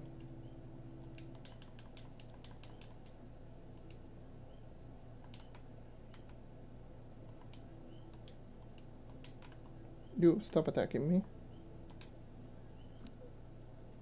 There we go. Give me that vampire and vanquisher. Hell yeah, 13.2 KPR with a 3-star vampire and vanquisher. I mean, I could get it to 15. And let me use this. No one cares about the horseshoes. Ooh, I got another light stat value. Nice. 953 light. Hell yeah. So I got a 2 light roll. Right here. I do have a 2 light roll, 1 crit hit roll. I think it's 1. Let me see. It's 700. So yeah, it's a 2 light roll, definitely. That's a 2 light roll, 1 crit hit roll. Oh, that is going to be much better.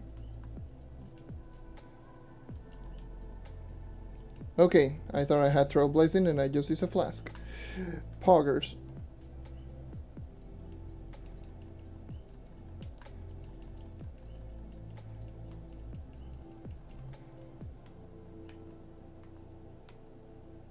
Oh, great. Let me see if I can do without Spirit Spears. I mean, I could somewhat.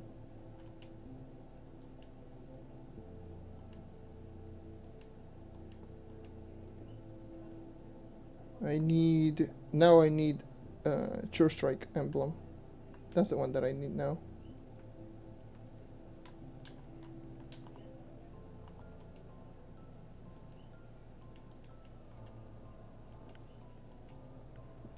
By the way, thank you, Matthew, for the congrats.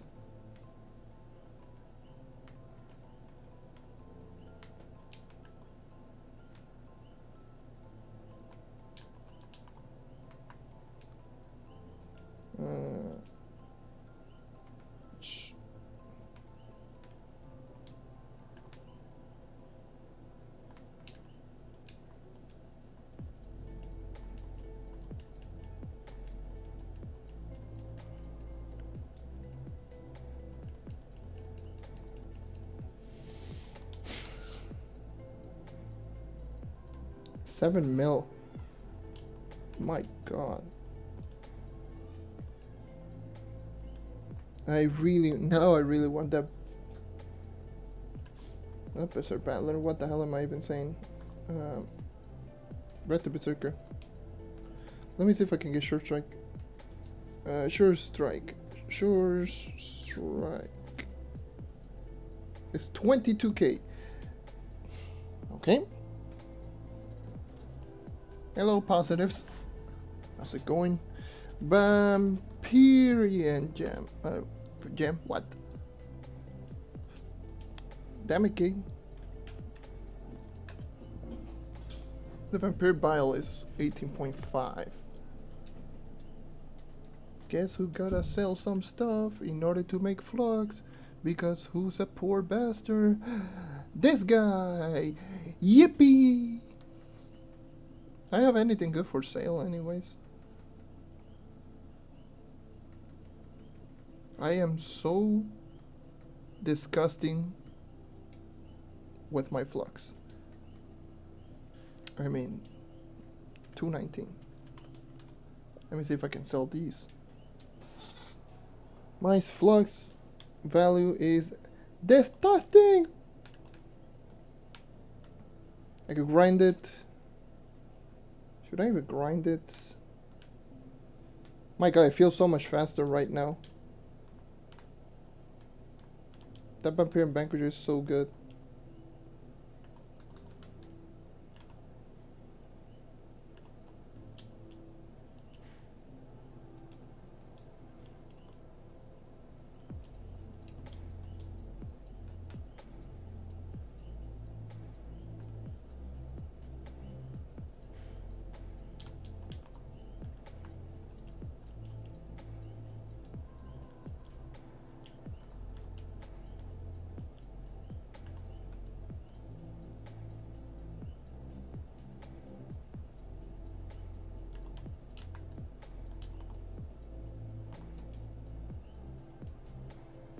But having a Berserk Battler... Why do I keep saying Berserk Battler? Jesus! Vampire and Vanquisher, no! Wrath the Berserker! Damn it! I don't know how to speak, Jesus.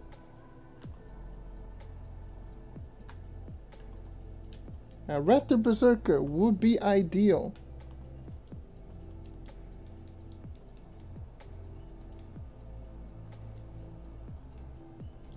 Strongest DPS class. Tough choice. But in terms of raw damage output, Gunslinger has to be the one.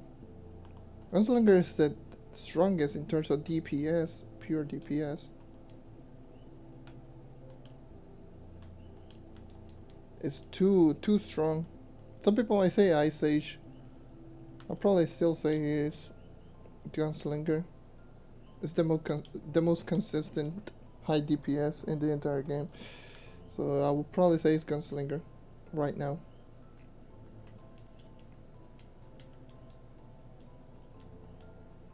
Is the Gunslinger the best all-around class? Hell no. But it is the highest DPS.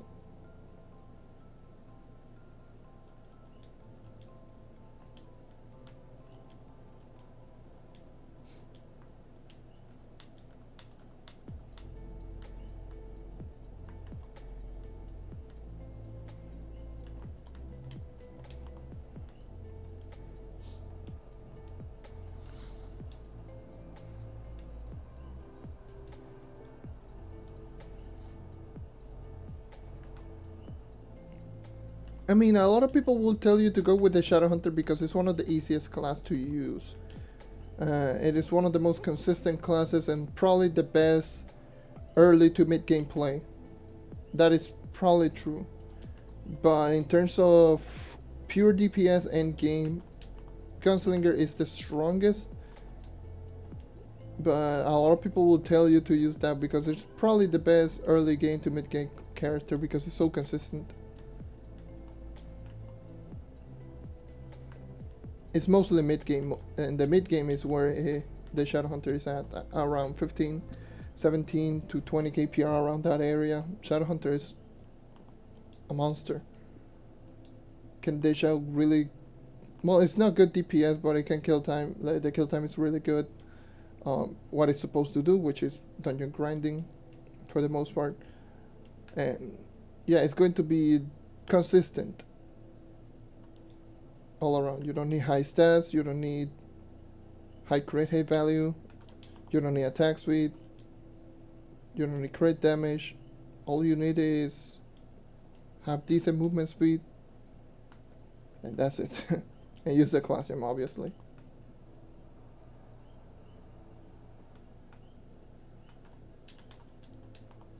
Does the Gunslinger shoot fast? Faster than the Shadowhunter, there's no class. Gunslinger definitely shoots fast. But Gunslinger is... If you're looking at the Gunslinger, if you're interested in the Gunslinger, let me tell you something about the class. The class is strong. Very strong. But It is not good for dungeon grinding. You're going to have a hard time just leveling up because trust me, it is a class that is terrible in dungeon grinding because it relies on ultimate ability, and the ultimate ability only lasts for 10 seconds. But to answer the question, if it shoots fast, it has potentially the second fastest basic attack in the entire game, behind the Shadow Hunter.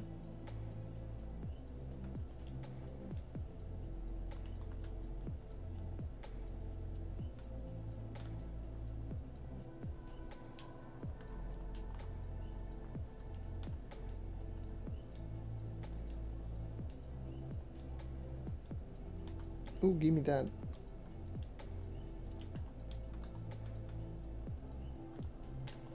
Thank you, finally found a stupid T-Rex. But, yeah. Why is the Gunslinger hard to level up? Because, again, like I mentioned, it's a character that relies on ultimate ability. And unless you have a really, unless you have really stupid amounts of cooldown reduction, which, trust me, at the beginning portions of the game is very hard to get. Unless you have a lot of cooldown reduction with the class gem, the character is not going to feel fast. It's slow. Even with the high DPS, it is a slow moving character. Well, not slow moving character, it's a slow character to clear out dungeons. With this character, with the Revenant, I can clear dungeons much quicker than any Gunslinger out there. And I only have 2 movements with buffs. So the Gunslinger, it is strong, but it's mostly like a one-trick pony. It's only good for something like specific, which is high burst damage in Shadow Tower. Aside from that, the character is average at best.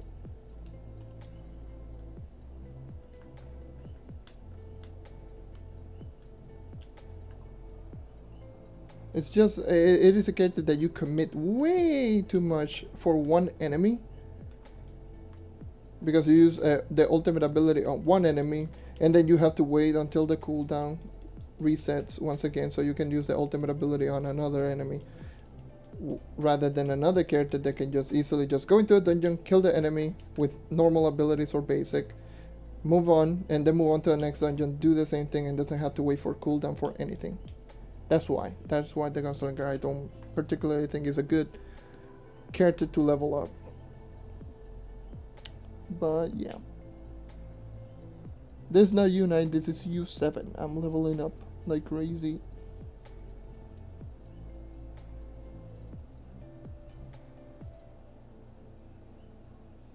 Ooh, which class it is fun to start off as a beginner player? There's several classes. I know I'm using one of them. I'm using probably the most broken, overpowered class in the game, which is the Revenant. It's a class that doesn't have anything wrong, but as any of the starter classes, Candy Barbarian is a good starter option, and Knight is also a good starter option. Like I mentioned, Shadow Hunter is probably the best one in order to use it for mid-game play. But if you want an all-around class, all-around, like as soon as you get it for the first time, and it's going to be a beast, it's Revenant. Revenant is too strong of a character. It's kind of broken and overpowered as of right now.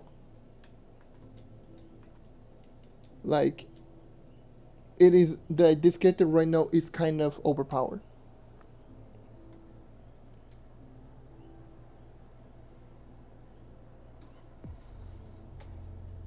And yeah, I agree with Shroom King or Hot Dog. How I'm going to kill you. I'm going to call you to kill you. That might got so morbid.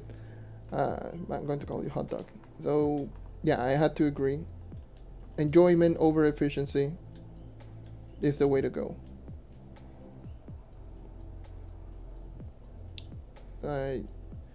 If you're using a character that is stupid powerful, but you're not going to enjoy it, you're not going to play the game for long, and what's the point at that point?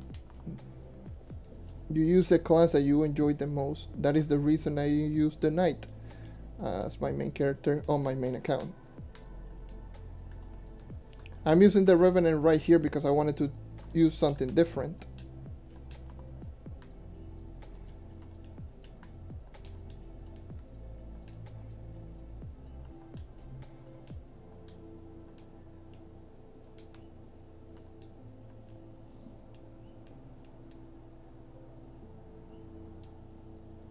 Yep.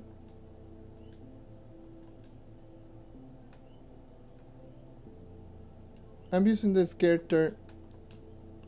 Mainly I just try to use this character first and foremost just to see how strong it is at the beginning portions of the game, because I've never actually used post-patch ref at the beginning portion, because I got my ref over 20 kpr when it got debuffed.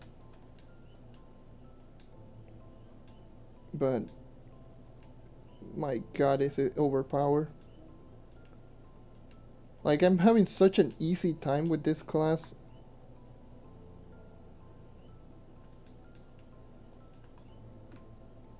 Now, if they gave me the option, and if I had the clutch, and probably I would end up using Shadowhunter. But I'm pretty sure a lot of people are tired to see the Shadowhunter. The other character that I would definitely use is Candy Barb, because Candy Barb is one hell of a strong class. Extremely underrated, extremely underappreciated. I've even heard people say that, oh, the Candy Barbarian needs some damage bump. I'm like, huh? In what world? In what planet, what world? What the hell is wrong with you?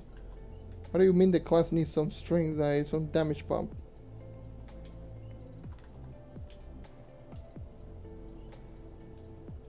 Do you want like a character that has a bonus 30% physical damage to do ridiculous amounts of damage, and I crash.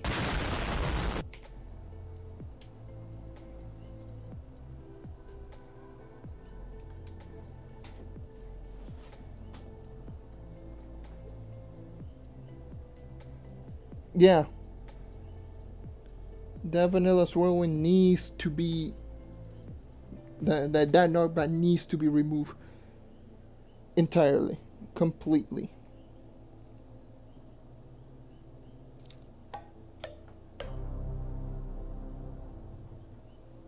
That's actually very true. Knight and Revenant aren't that different in terms of speed. Well, technically both of them are equal. The only thing is that Revenant has a better... What's the thing I'm looking for? Has a better dodge than the Knight. The Knight dodge is just... garbage. But either that, both of them are base 40 movement speed and doesn't have movement speed buff. The only thing is that Knight has better momentum, Revenant has better DPS. That's just how it is.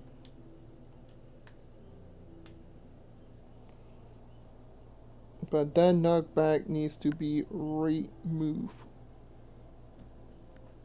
And the survivability, I don't think that it needs a better survivability. Actually, the Candy Barb has one of the better survivabilities in this game, believe it or not.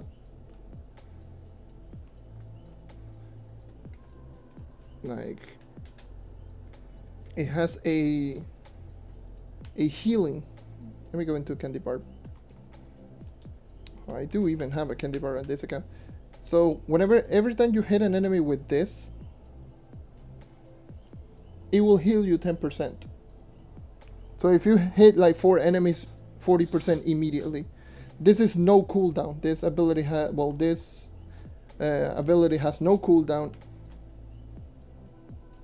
And the other thing is that the healing has no cooldown either. So you can immediately just heal like crazy.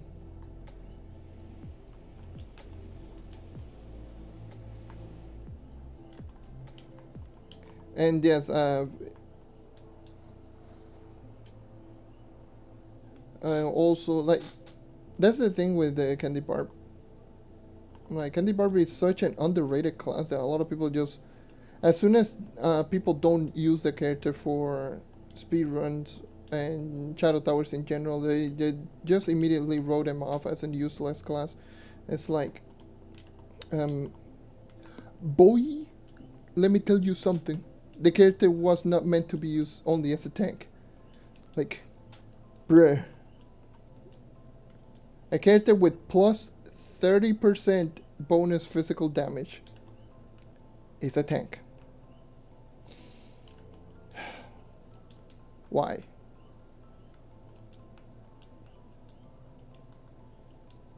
It's like the biggest Y out there.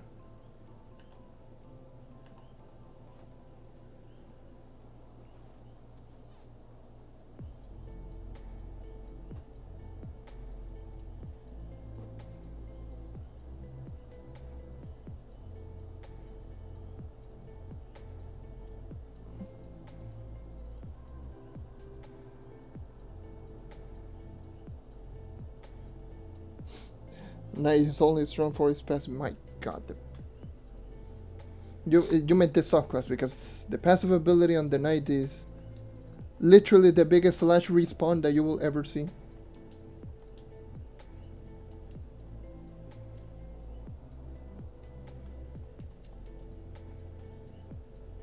Like I already did like my suggestion on the class rebalancing, but I also was just checking out all of the subclass before I actually doing the stream. My god, the subclasses are so grossly unbalanced. Like there's so many subclasses that are just makes you think, why? Like, okay. Why is this like this? Why do I need to use this? Hey, subclasses are just grossly unbalanced in this game.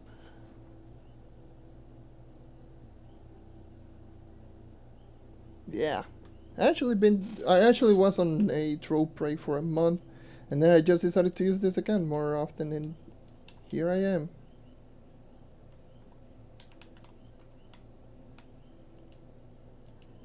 But oh my god, 7.2 mil. Jesus.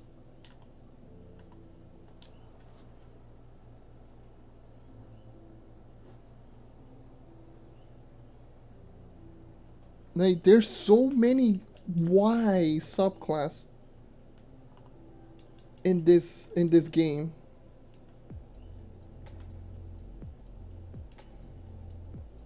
Like for example, let me just go. Even though the Knight subclass is very useful, it's also one of the biggest. Why does it give only up to 125 movement speed? Because it makes you think 125 movement speed, oh well, that's a lot. But then you take into account that a max crystal level 3 equipment with movement speed, you are already running at 99. You get the Raptor Berserker buff, you are running at 129. So you, with just one buff from one ally, a max movement speed crystal 3 equipment, you're already running faster than a 30k PR Knight subclass mount. Like, mega bruh.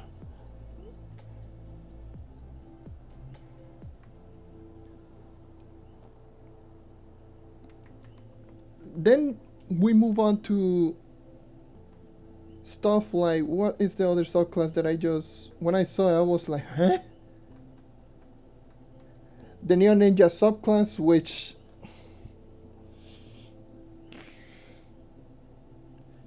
this is also one of the biggest why are you here in the entire game. Chance to deal bonus damage to enemies with less than 20% health. And like in the offhand, that make looks really good. Like that could be incredibly high damage, and then you realize it's only 3.5 times damage multiplier. And it has a 30-second cooldown.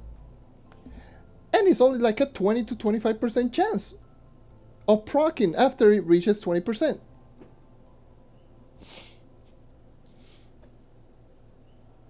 Like, okay. Good job of making a subclass that has a 30-second cooldown, has to wait an enemy until it reaches 20%, where in this game most enemy dies one shot anyways.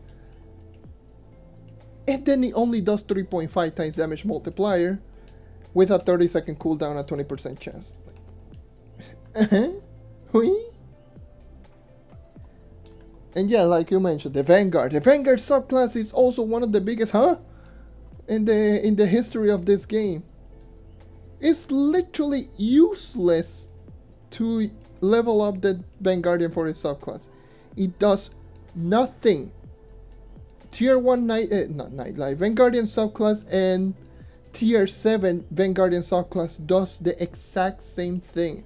It doesn't increase damage, it doesn't increase like block damage, it doesn't increase anything. It's literally the same subclass. And it only activates the passive ability on the Vanguardian where you fly, and then when you hit the ground you destroy blocks and you do damage to all nearby enemies. But the damage is only 1 times damage multiplier. Okay. AKA nothing.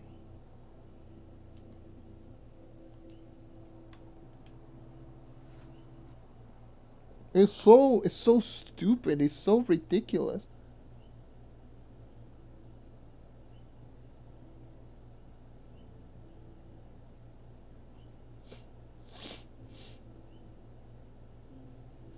Yeah, like one of the things that I was thinking is like if they want to make it something like that, at least make it either a really low cooldown, B, increase the damage by a lot, or C, just do both. Not even the chance. The chance is alright. Like, the chance, in my opinion, should be guaranteed as soon as it reaches 20%. Like, it should be immediate, like, guaranteed. Just, once it reaches 20%, it will immediately just do the damage. And then the only stop will be the cooldown that it has, the internal cooldown. Because it is not only, it's both a chance and it has a cooldown. Like, it's a double Y, it's a double whammy of wait time.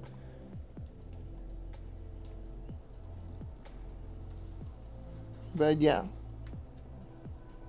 Alright. Thank you for dropping by, G's with. Like, those are the things that I was going on, and like recently I was like looking at the subclass and I was like, there's so many things that makes you wonder what the hell. Just like, why is this a thing? Why is this here? Why is this that? Like, this game, Lunar Lancer subclass is top offensive subclass in the entire game. There's no question about that. Plus 100 attack speed, plus 15%, well, plus 10% bonus damage to the bonus percentage damage. That's what I meant. What else? Minus 10% incoming damage. It has a 30-second cooldown. It lasts for 6 seconds. And it gives you a plus 15 movement speed. Those are, I believe, all of the buffs from one subclass. And then you have subclass like the Pirate Captain subclass. Oh, you throw a cannonball. It does 2.4 times damage multiplier, and it has a 30-second cooldown. Have fun. Like, why?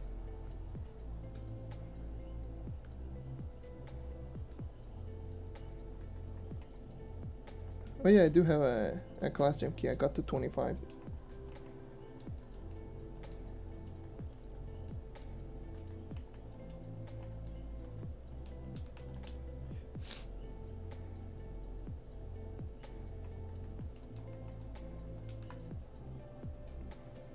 But yeah, like seriously, it makes you wonder why so many dumb decisions. Like, they managed to buff one subclass, so at least they are, like, they know they buffed the Ice Age subclass, not by a whole lot, but it was worth enough making it like its own unique subclass and very strong. But at the same time, it's like, what? Why, out of all of the subclass, you have to buff one of the most used subclass already? Oh boy.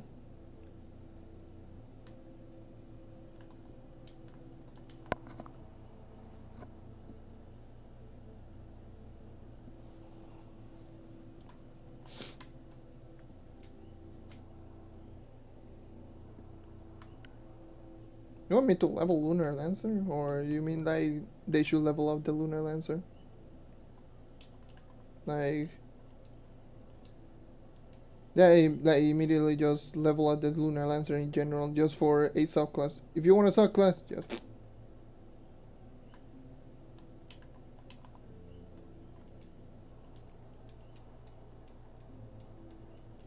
Dude, that's how it is. That's how you roll in this game. A 40 mastery, 13 KPR. That's how ridiculously easy it's to get to high PR, at least in the 15, 16 KPRs in this game.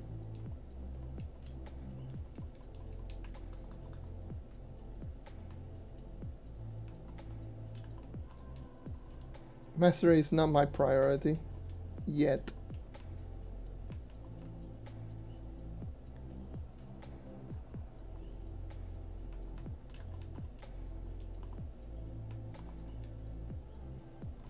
Like, mastery is so...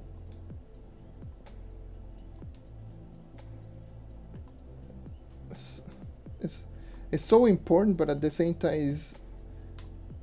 You need to focus on it in order to increase it a whole lot. Because if you try to get it passively, that it's going to take you like forever.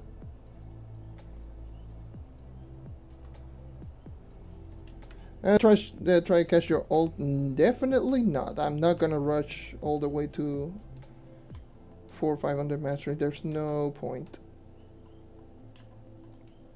I mean, I could do it and just go off stream a lot of times, especially focus a lot of times into getting flux just on stream, just leveling up the character, but nah, not gonna do that. Just want to have fun in this game. Just enjoy my time.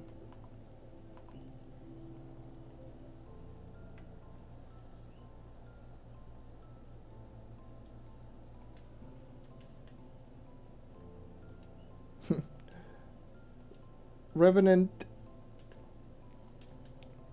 Like, for me, the Revenant, I knew how strong he was once he got update. Once he got his buff. Once he got his buff, I was like, okay, let me just do the damage testing. I remember I was doing a live stream on Mixer. I was doing damage testing. I think it's already on my channel, me just testing out the Revenant when he got his buff back in the Geode update. Or it was like the results. But the thing is, it's like, as soon as I saw so many things, I was like, okay. So this character has a really strong basic right now, because it wasn't. For those who don't know, let me just give you the old multipliers on the Revenant prior to the patch and post patch. Just for those who may be curious on how ridiculous the buff was on the Revenant. So Revenant got buff across the board. Basic, Bulwark Bash, Spirit Spears, and ult. All of them got a bunch of buffs. I think the only one that didn't get a bunch of buffs was the ult. But the ultimate ability didn't get, like, I believe it didn't get buff in damage, if I recall. I think, I don't know. Maybe. That's the only one that I don't remember. But everything else I remember. Like, basic attack. Well, the Revenant wasn't that strong. I'll be clear with you. I'll be 100% with you. The Rev was average prior to the Geode update. I always like to call it like a more tankier, weaker version of a Knight. Much weaker Knight. But as soon as it got its updates, just like a stronger, more tanky, and slower Knight. That's just how it is. But anyways, basic attack back then was a 1.5. So prior to the patch, I believe it was 1.5 or 1.25. It was around that area, with the 1.25 attacks per second. Bulwark Bash was 6.5. Right now it's 9.5. I think it was 6.5 or 7. That was around that area. It was 6.5. I think it was 6.5. Spirit Spears wasn't a toggle ability. You have to hold down the ability and you cannot do literally anything. Right now you can actually do basic. Back then you couldn't do that. And it was 2.5 times damage multiplier, and it scaled off your maximum health, which it was kind of stupid and weird in my opinion, because if you have a lot of maximum health, it was a strong ability, but all of the other abilities were weak. But if you were using all of the other abilities, if you use a high DPS or high damage in ref, the Spirit Sphere would be like garbage.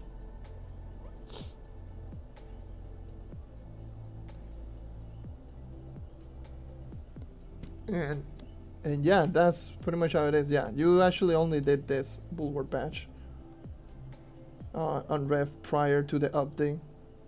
But it was similar to, like I mentioned, it was like a weaker knight, because the knight had Spear Squire, which dealt more damage, it was faster, had more range, and you didn't lose movement speed, and yeah, it was all around better than this.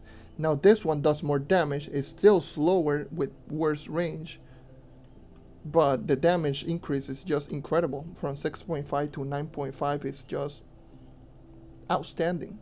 Like, it's ridiculous amounts of damage. And then the ultimate ability back then, it actually lowered your movement speed by 80%. It was something ridiculous. Now it doesn't lower your movement speed, and it does slightly more damage. I believe back then it dealt, I think it was sub 1%, like 1 times damage. Now it's 1.85 per tick.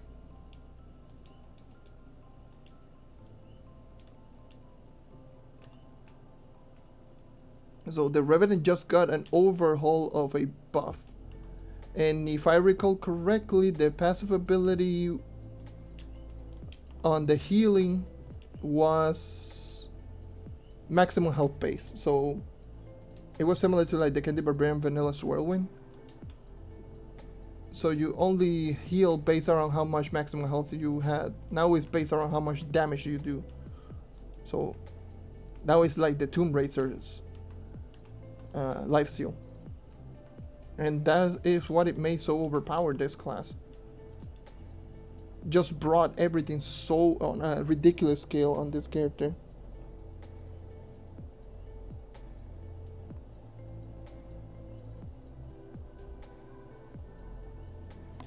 Now it's 5% of your max of the damage that you do. Back then I believe it was 2% of the maximum health that you had per hit. So lifesteal was still there, but I think it didn't proc off your this Bulwark Bash. Well, I think it was only Bulwark Bash, but not basic. It was something weird. It was kind of weird.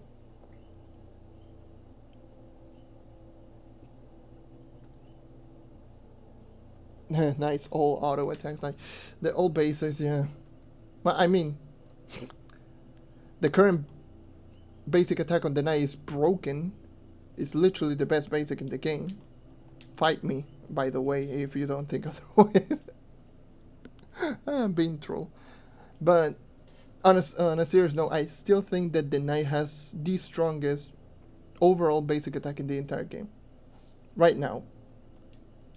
Imagine if it had the old passive ability. Oh my god.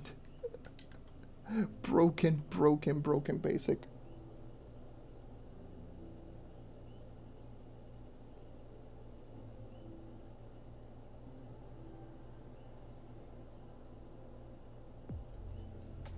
Like, imagine that. Like the current basic attack with the old passive ability.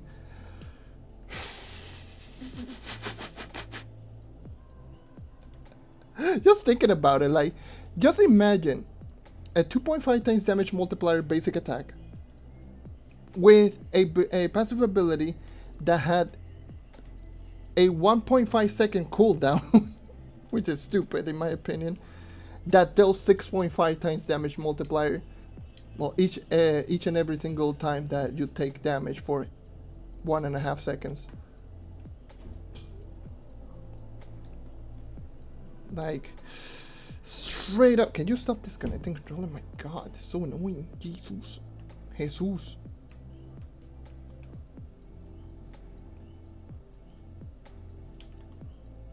because that basic was, well, that basic was good. The one right now is better than the old with passive, believe it or not. But still, like, both of those things combined just makes it, oh, it will make so many beginner nights so much better.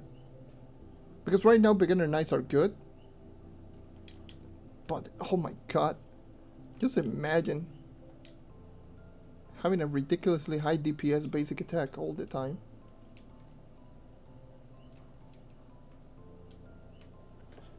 That will encourage a lot of people to use attack speed gear.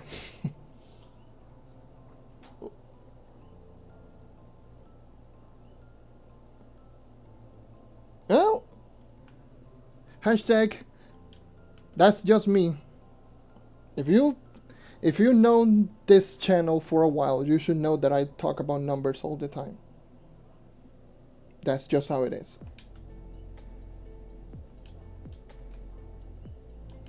And I like to get perspective of how good, how bad it is, like certain things.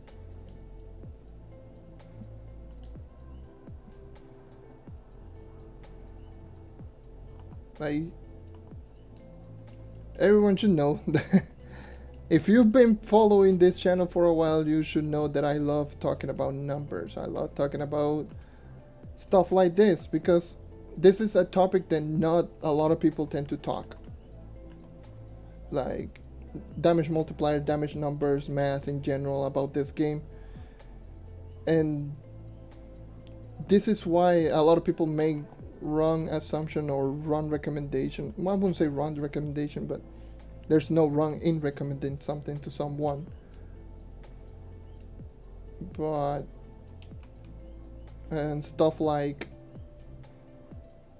people tend to say, oh, Neon Ninja is the best class in the game, just start using the class, and they just immediately start using the class with no class gem, no crit hit, and they just immediately just see like, what the hell is going on? But if they know a little bit more about the numbers and everything behind it, they should know Neon Ninja sucks. Unless you have high crit hit and class gem.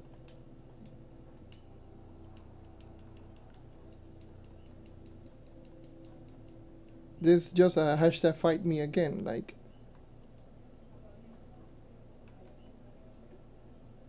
Neon Ninja sucks. Unless you have high crit hit and you also have class gem.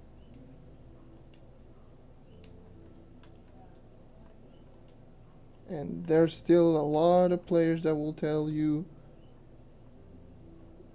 what is the best class? Use Neon Ninja, and like, okay. Or they just start off like in the beginning portions of the game and they just look for high powering people and they just see that they're using Neon Ninja and they're like, oh, well, Neon Ninja is the best class, let me just use it. And they just get wrecked. Like legit, the early game Neon Ninja, like, is honestly so bad. And mid game Neon Ninja is decent, but Neon Ninja is all about late game. Neon Ninja is all about late game. Once you have everything already, movements with boss, movements with like everything, movements with gear, high crit hit, stat value. That's when the Neon Ninja truly shines. But at that point, no. No.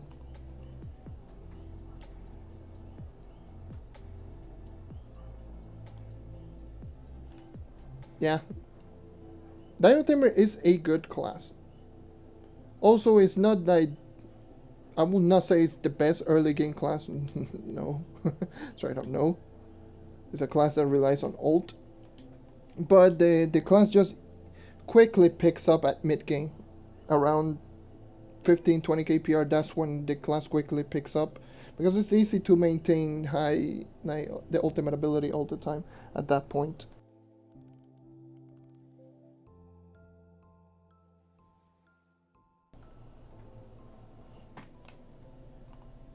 Like seriously, Dino Tamer at mid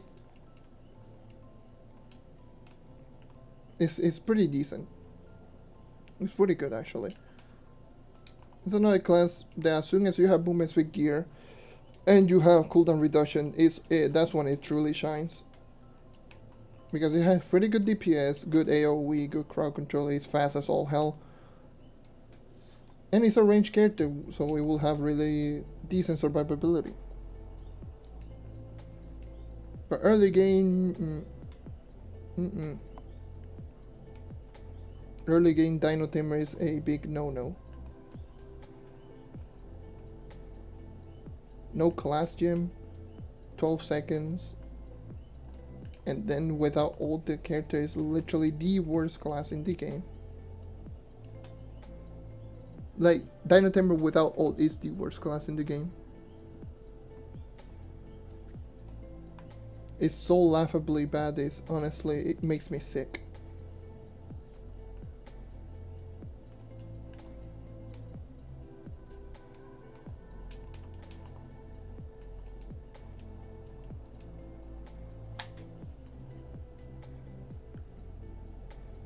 No, don't worry about it. I'm just here having fun. I don't wanna. I don't want like people just joining in, just to help me out.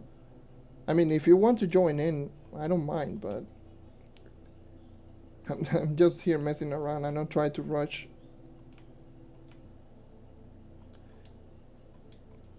And yes, this is Xbox.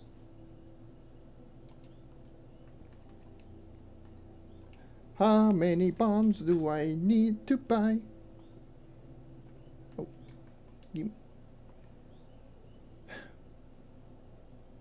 why? I don't care.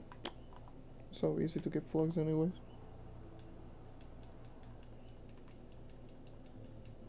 Like, I mean, if you want to join in, my gamer tag is the Tasty Ketchup. You're going to see it right over here. Right here. Just add me if you want. By the way, don't ask why do I have that name. This account is so old.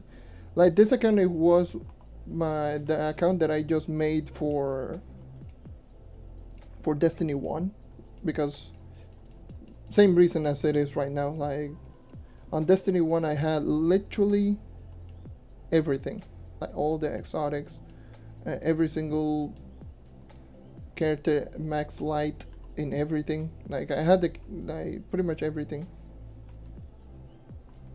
and I was like, well, I want to play more Destiny, and I just decided to make this account to do more raids for no reason.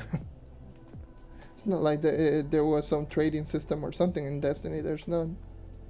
So I just did it for the heck of it.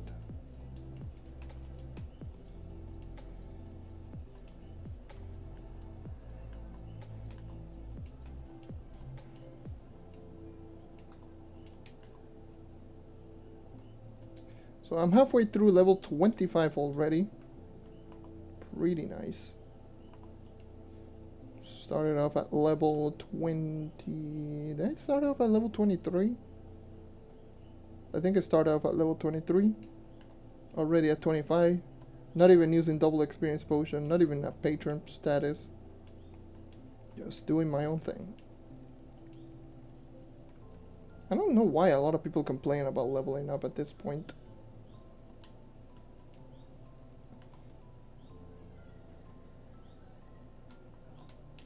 It's like, I feel that a lot of people are not used to grinding for hours on end.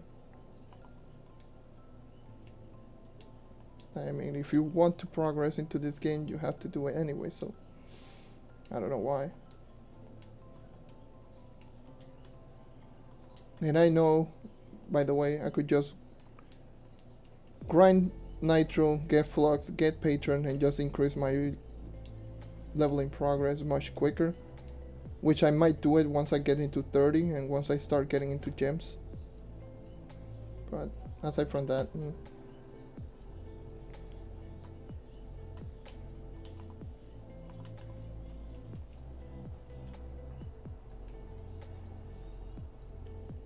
You can add me as a friend. Oof.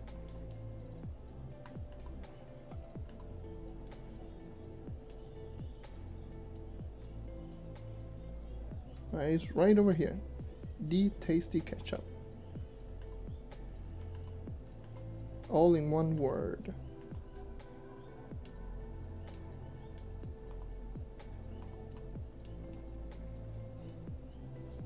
Expos are being quite terrible. Okay, I just saw it. Expos are being quite terrible lately.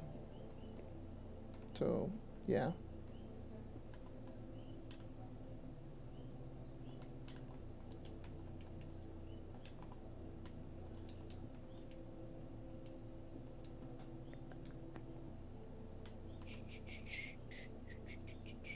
I need 2 more 3 stars. Neat. So I need to complete this 3 star and another 3 star, and I'll be getting 2 contingent sparks. So yeah.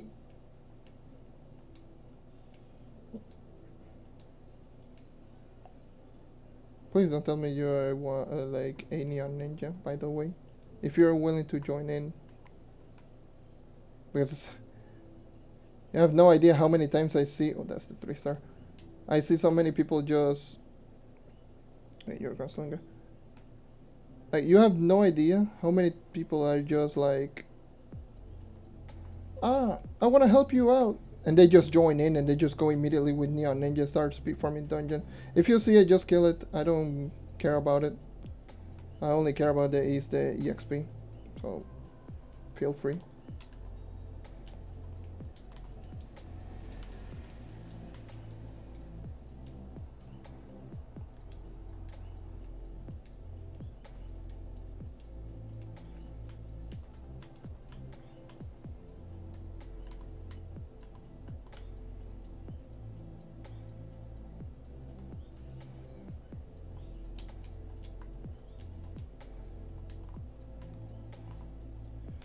I need to get that recipe. Getting all the recipes, very important for mastery.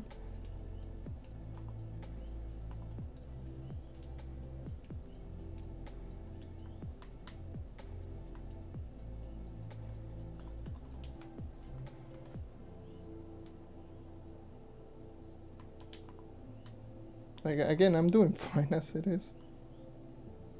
Should I go down? I don't know if I should go. Wait, what the hell is this? Is that?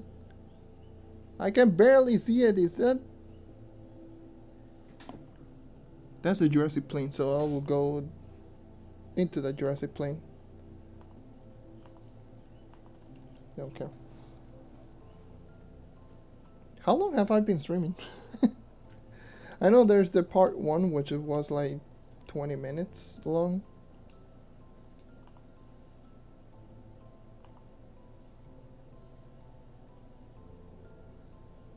Like,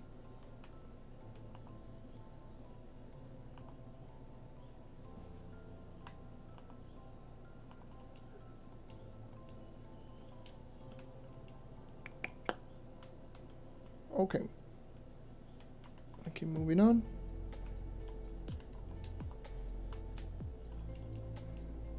Going into the recipe dungeon. Recipe dungeons are going to be priority. So, dead. Did I do the quest? Yeah, I did the quest, and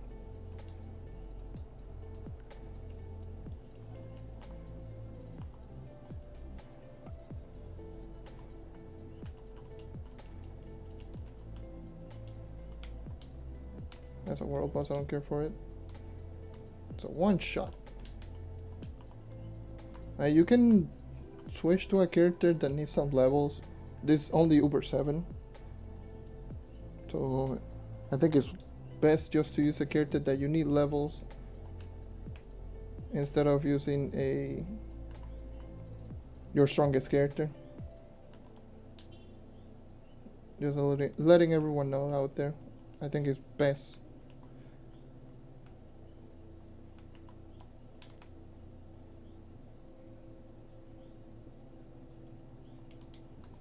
Like, I don't mind anyone joining in. Ooh. Finally finished that part. Damn it, I don't have 10 confetti. Do I have... No, damn it. Do I have something to get confettis? I don't think I have a fun factory. Nor the radiant day spring. I had to go into the hub, damn it. Just so I can get the 20 ally, the 20 master point ally. I'll do that later. But for now,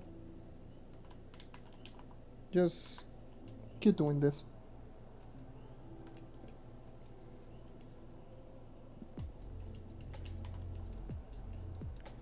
I mean, I'll just stay. I'll keep leveling up, but I need that 20 mastery point.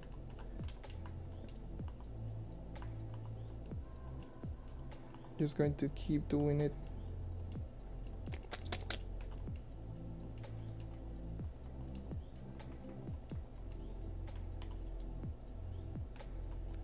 Let me look like quick.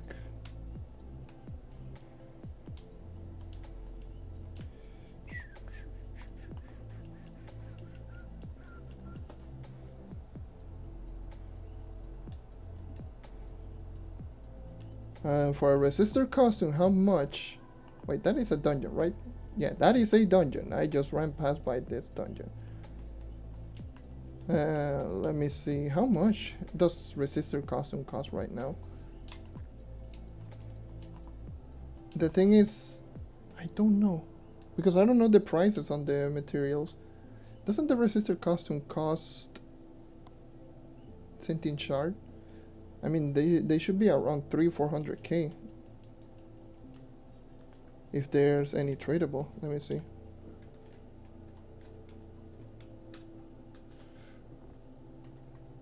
Okay, well, screw me then. I collected. I don't think anyone's selling any of the resistor costume anymore.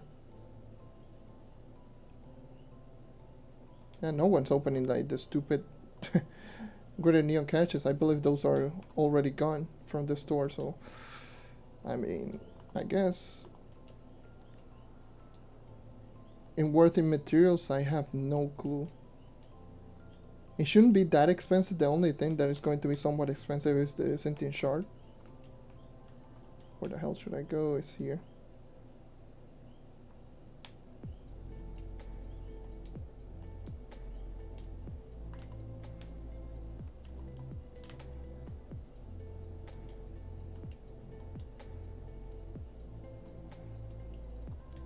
And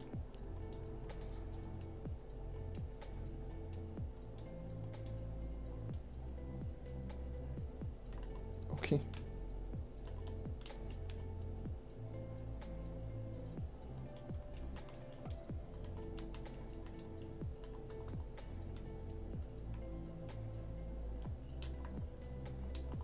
Mm-hmm.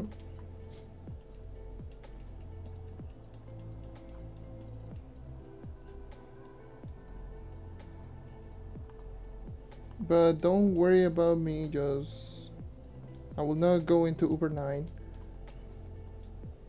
I mean, I could go, but it's whatever. Like, the difference in EXP here in Uber 7 and Uber 9 is it's no biggie.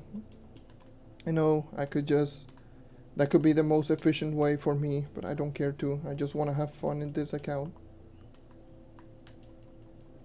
No need for me to just speed farm through everything. Let's take it slow, enjoy the time.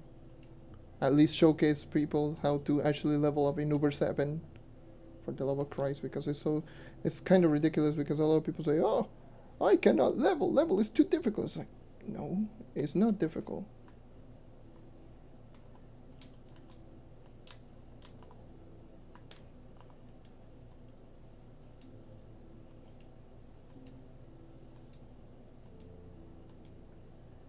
The amount of unnecessarily waste bombs.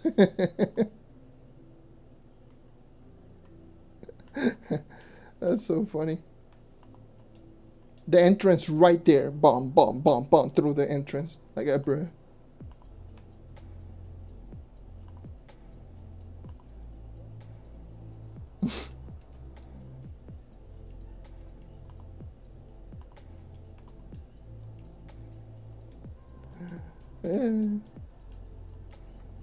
I cannot do that with this account. Well, I mean, I have 500 bombs, but I don't want to spend that.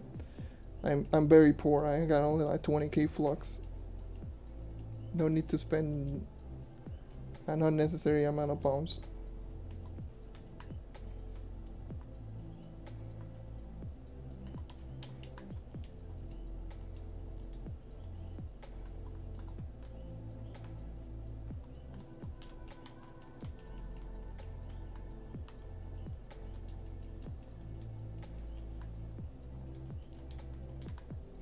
And I really appreciate anyone who wants to help me out. But I'm just trying to take this game more slowly.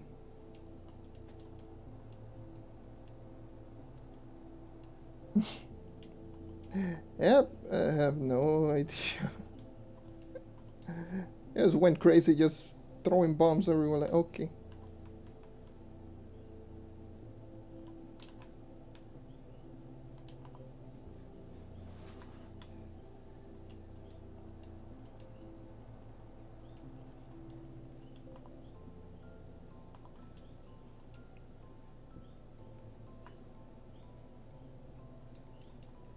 God, I miss Rat the Berserker. I know it's a 10 movement speed difference compared to this one. What the hell am I doing?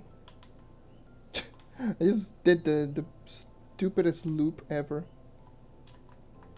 The hell? Just went all the way up there just to go right back down where I started. Okay.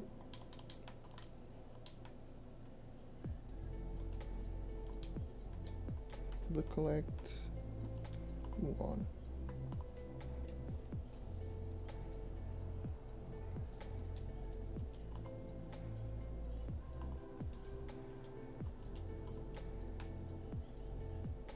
Bruh. Bruh, again.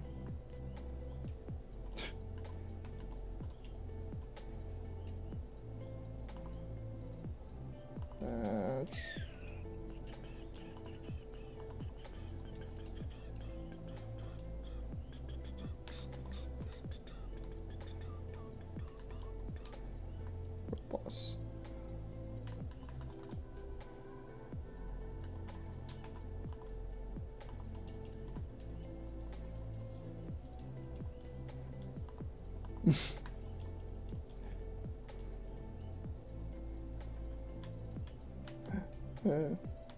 Jesus.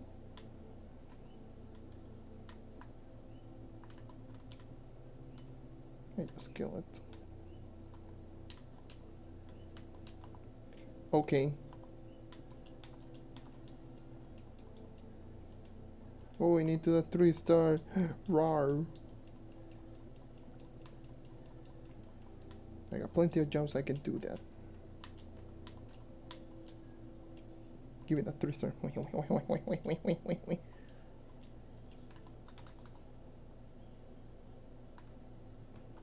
Me.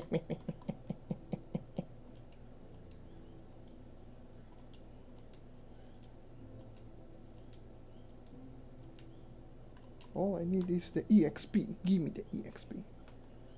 Mega, please.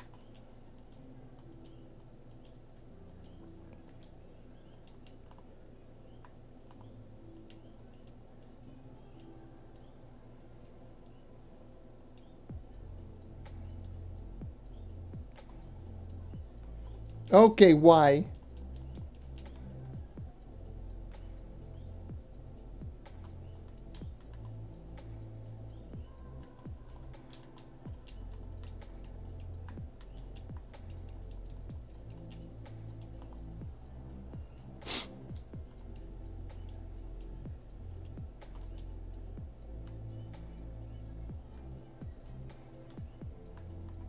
Oh, rampage, Jesus.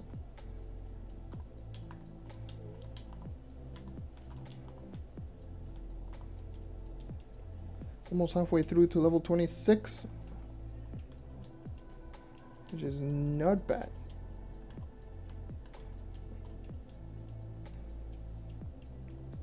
Bruh, not even proccing Vampire Vanquisher, I imagine. Doing a crit hit, not proccing Vampire Vanquisher. There we go. That is a proc. I think this does not stack with the plus 20 movement speed from the other thing. I forgot the name of the thing. The Tiger Raptor Pop. I think those two do not stack. I think they do stack, but it feels weird as all hell.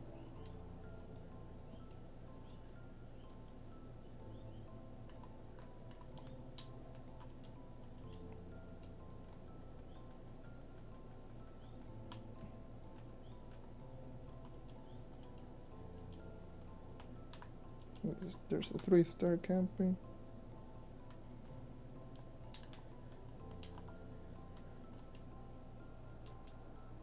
That is why bombs are literally the most important thing in this game for dungeon grinding. If you know how to use them, my god, can you literally just take the most ridiculous shortcuts.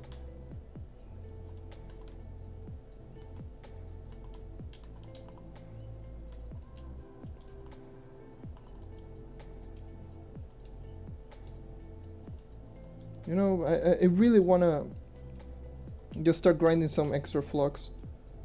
I probably might end up doing that very shortly because I really want to get Rat the Berserker.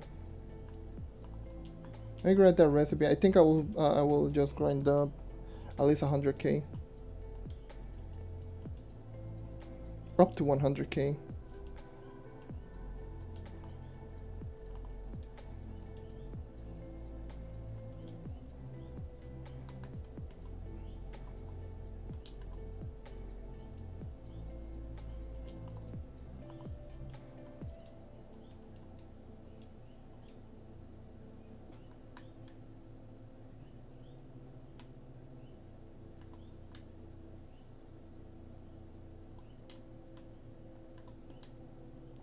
Okay, so let me just let me go with topside. Before I go into topside, let me go into the hub first. Because if I go into the hub, I'll complete the event. Once I complete the event, I'll get 20 more mastery points and then go to topside.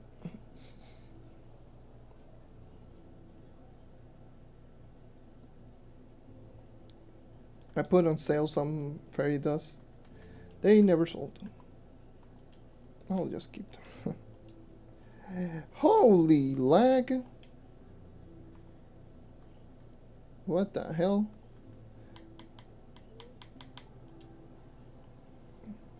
Got plenty glim. 1k glim is nothing.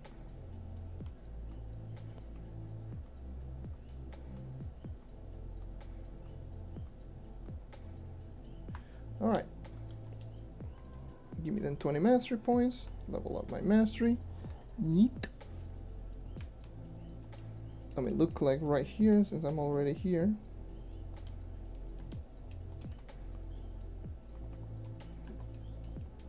Two style surprises. Yeah.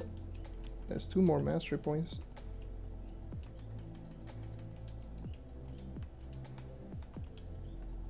Now, time to go to top side, try to get myself some nitro, getting some flux. Needed, kind of needed right now.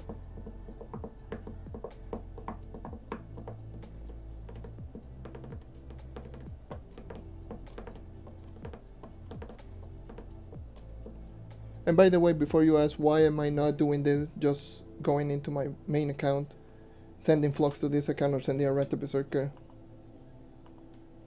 I don't know, I want to make it more organic. Like, just feel that I'm doing this, you know, all from scratch, from zero, from nothing. Not using my main account. Well, technically I use my I'm using my club for all of the crafting recipe, but still, aside from that.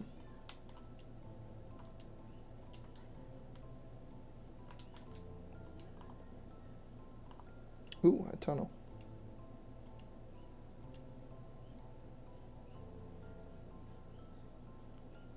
Well, trying to get myself some nitro. Yes, the tedious part that everyone tends to love about this game. This is one of the worst tunnels, by the way.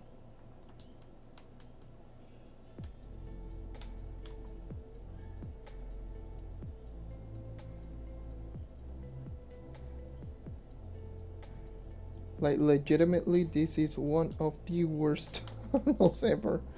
My god, it's so bad.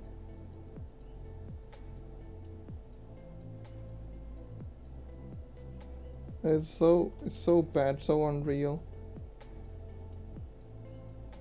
Why am I lagging? Damn it.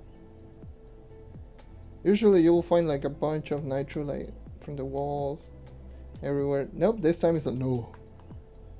I don't want to spawn. Oh yeah, it's down.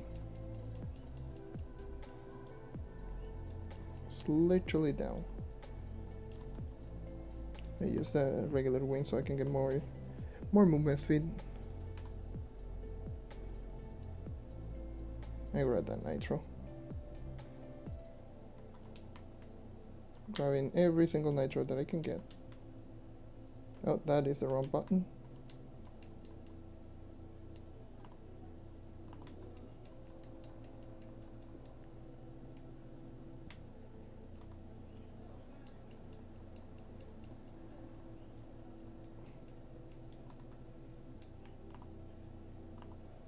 I see nitro there, but I'm already here in this biome, so there should be a cave right there. Big boy cave.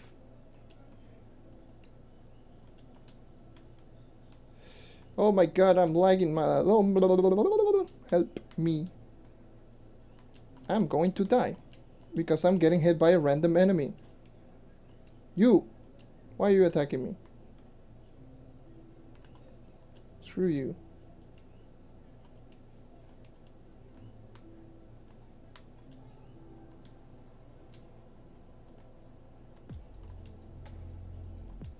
Here, the standard bomb grinding.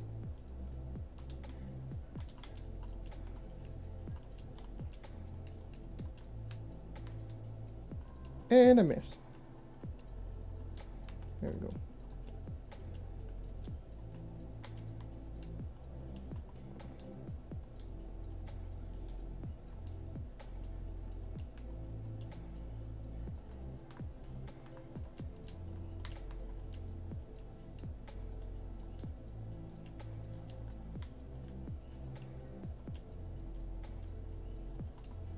Still a lot of front.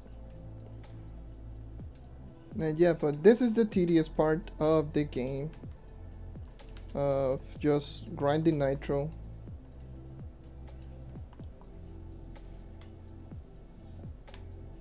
Let's see, that's just how it is. I missed that one nitro. A yoo-hoo.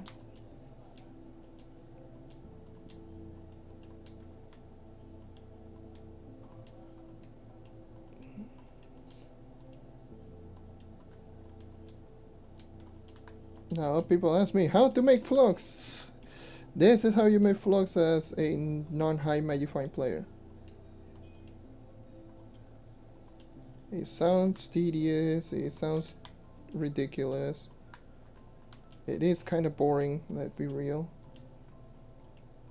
But I missed my bomb. Oh, double miss. Hashtag double kill.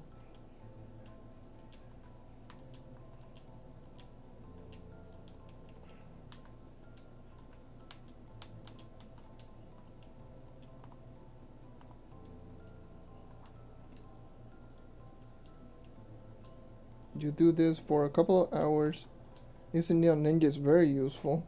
I don't have a Neon Ninja, so I'm going to go with my saucy ref. Well, I do have a Lunar Lancer. Can I use my Lunar Lancer and I will still get materials? Because of course I can. Jesus, what the hell is wrong with me? I could definitely get Lunar Lancer because... Can I get 5k? Yeah, I could definitely get 5k and use the Lunar Lancer. My movement speed is 103. That's much better.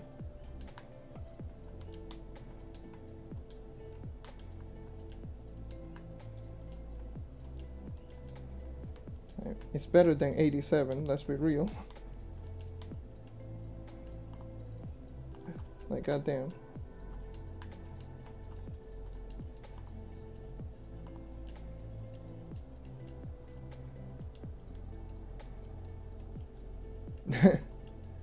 Yep.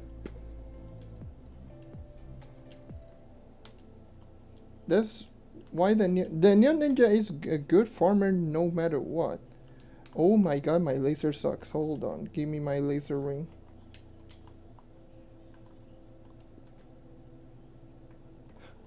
I just tried to destroy that one and my laser was no, I don't want to work.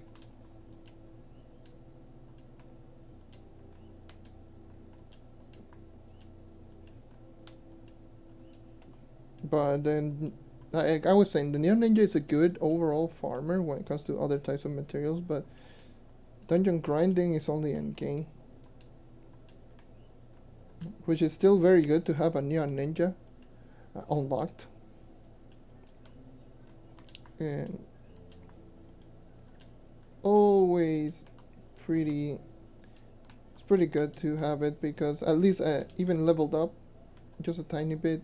If you find Nitro and I'm not there, you can grab it, I don't care. By the way, you don't have to wait for me.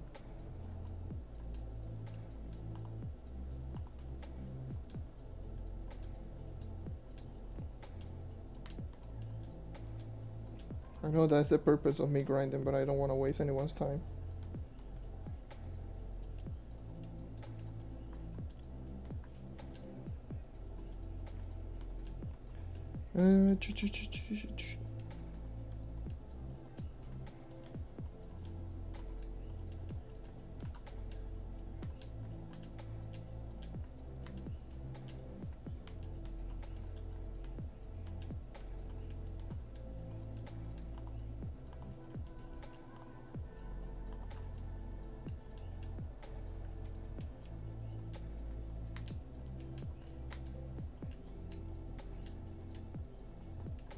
Look at this movement speed.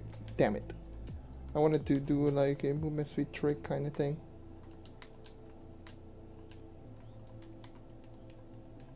Oh.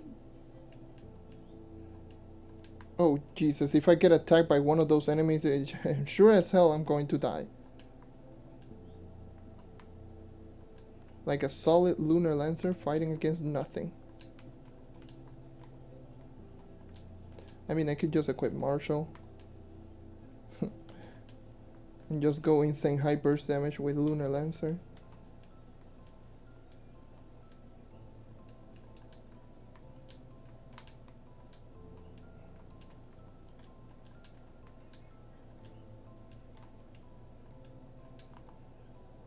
So by the way, the reason I'm using bombs, I don't think I have a turtle tank. Even if I do, I wouldn't be using it. Oh, god damn it. Roar, Lunar. Oh my god, my Lunar Lancer sucks. Nope, nope, nope, nope, nope, nope, nope, and nope. Just straight up nope. But I feel that bombs are just the way to go if you want to do any sort of grinding like this. You feel that you're more in control. It doesn't cost as much as a lot of people make it out to be. Like, sure, you're spending what, 20 to 30 flux per bomb. And what cost? You're getting, at least on nitro grinding, you're getting normally like from 130 to 260. Roughly, even slightly higher per bomb, so it's not like a waste that you're doing.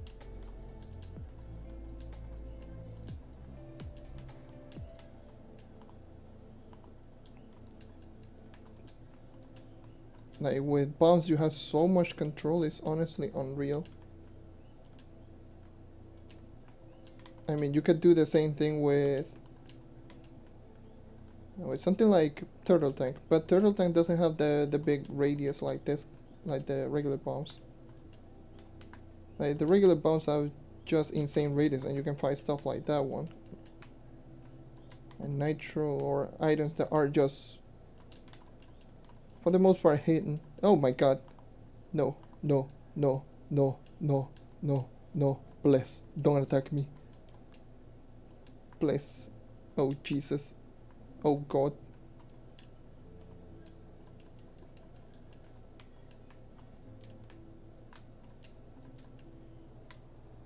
I don't know for how long have I been doing the nitro grind.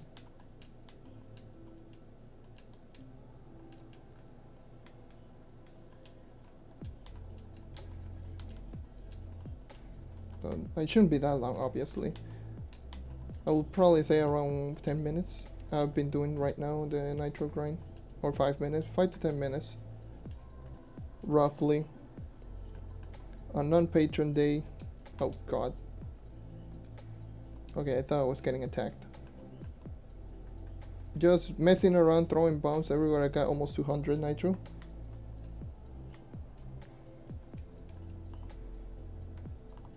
Like,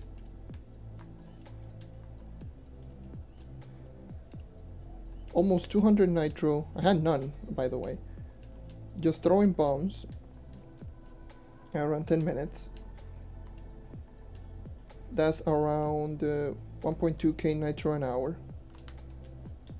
at 130 flux per. You do the math.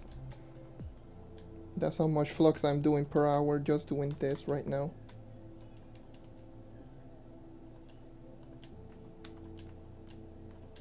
Which let's say 1.2k, that is 1000. 1000 it is 130k plus 26. It's 156k an hour I'm doing right now, throwing bombs. Roughly, currently, right now. If it is every 10 minutes, I'm getting 200.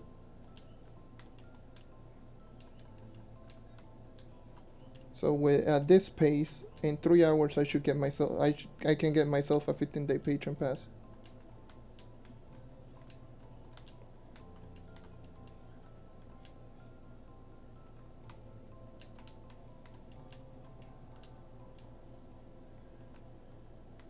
Damn it.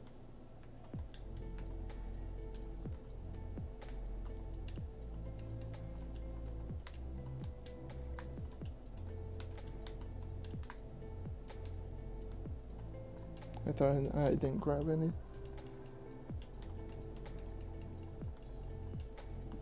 This is just using a Lunar Lancer, by the way.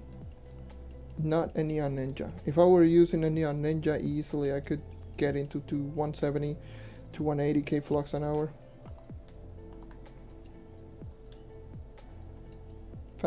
Much faster bomb throw speed, like 50% more movement speed than the Lunar Lancer. Roughly.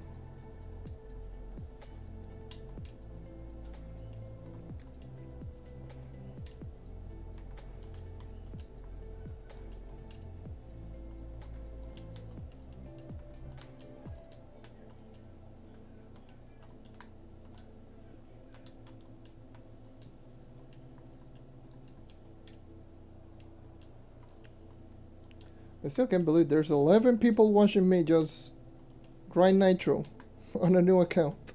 I am so surprised. What the hell?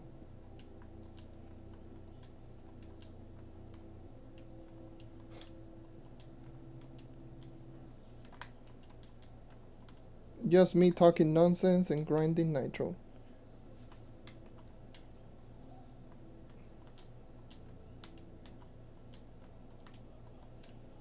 Something that you will barely see me, if any time, see me do on my main account. Got a new badge. You know what? I could have easily gotten like the quest, but it's whatever. Like the 500 or whatever. I'm here for flux, not EXP. One thing at a time.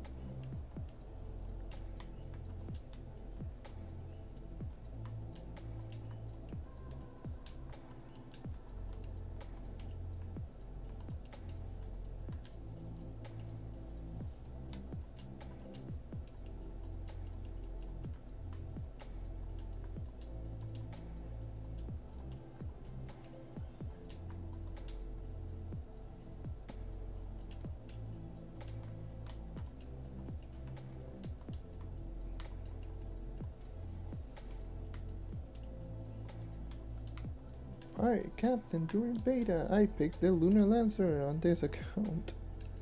That's why I have it. I wanted to start off using a different class, so I just decided to start off with the Lunar Lancer. For no apparent reason. I believe this one, I started using this character because the thing is, it's like I started playing this game again back in 2016, and then I just made this character during a glitch that happened on this game.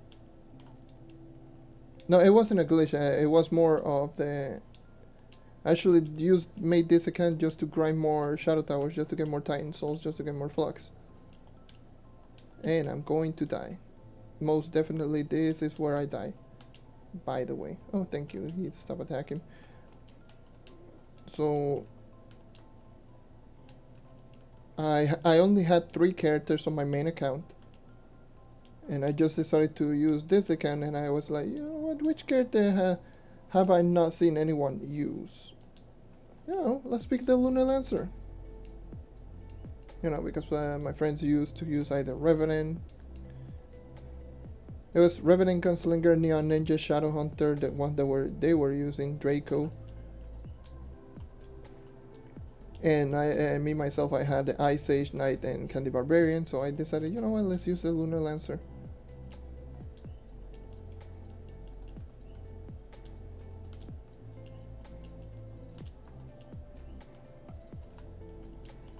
So that's when I started using the Lunar Lancer on this account.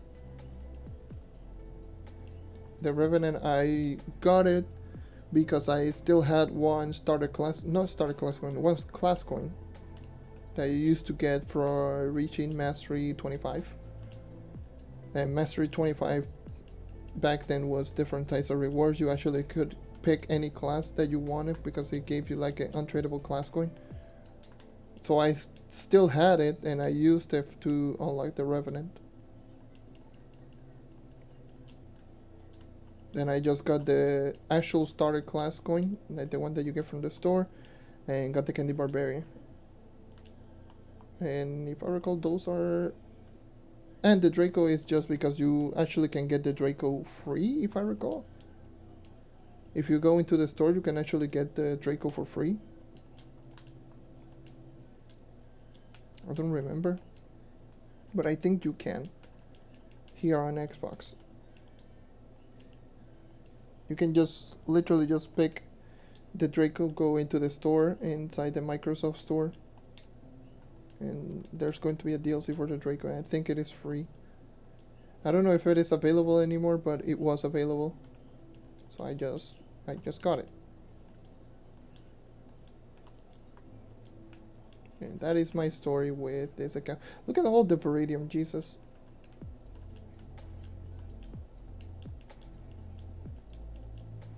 And what was I gonna say? Since we're here in the topic about which class we started on, let me know in the chat which class have you started on, like which is the class that you started playing this game. Yeah. And do you still use it? Do you still enjoy the class? Or what power rank is the starter class that you started off? Or did you just drop it completely and you don't even care about the class anymore? Me, myself, I like always. I already did a video explaining all of the topic that I'm going to talk about today. So you're going to hear pretty much a similar story that I did in that video. But I started off playing as the knight, and I'm still, to this day, I main the knight. Once I started playing the knight, I enjoyed it a whole lot. Then I just used the Ice Age, which was my second class, the one that I got on with the class coin that you got from the store, because back then, before it was a starter class coin, it was a regular class coin that you got for free. And I used it to pick the Ice Age, and then there was the level Mastery 25 class coin that I used to pick the Candy Barbarian. As soon as I just played all of those classes, I almost went directly into the enemy and I would have died.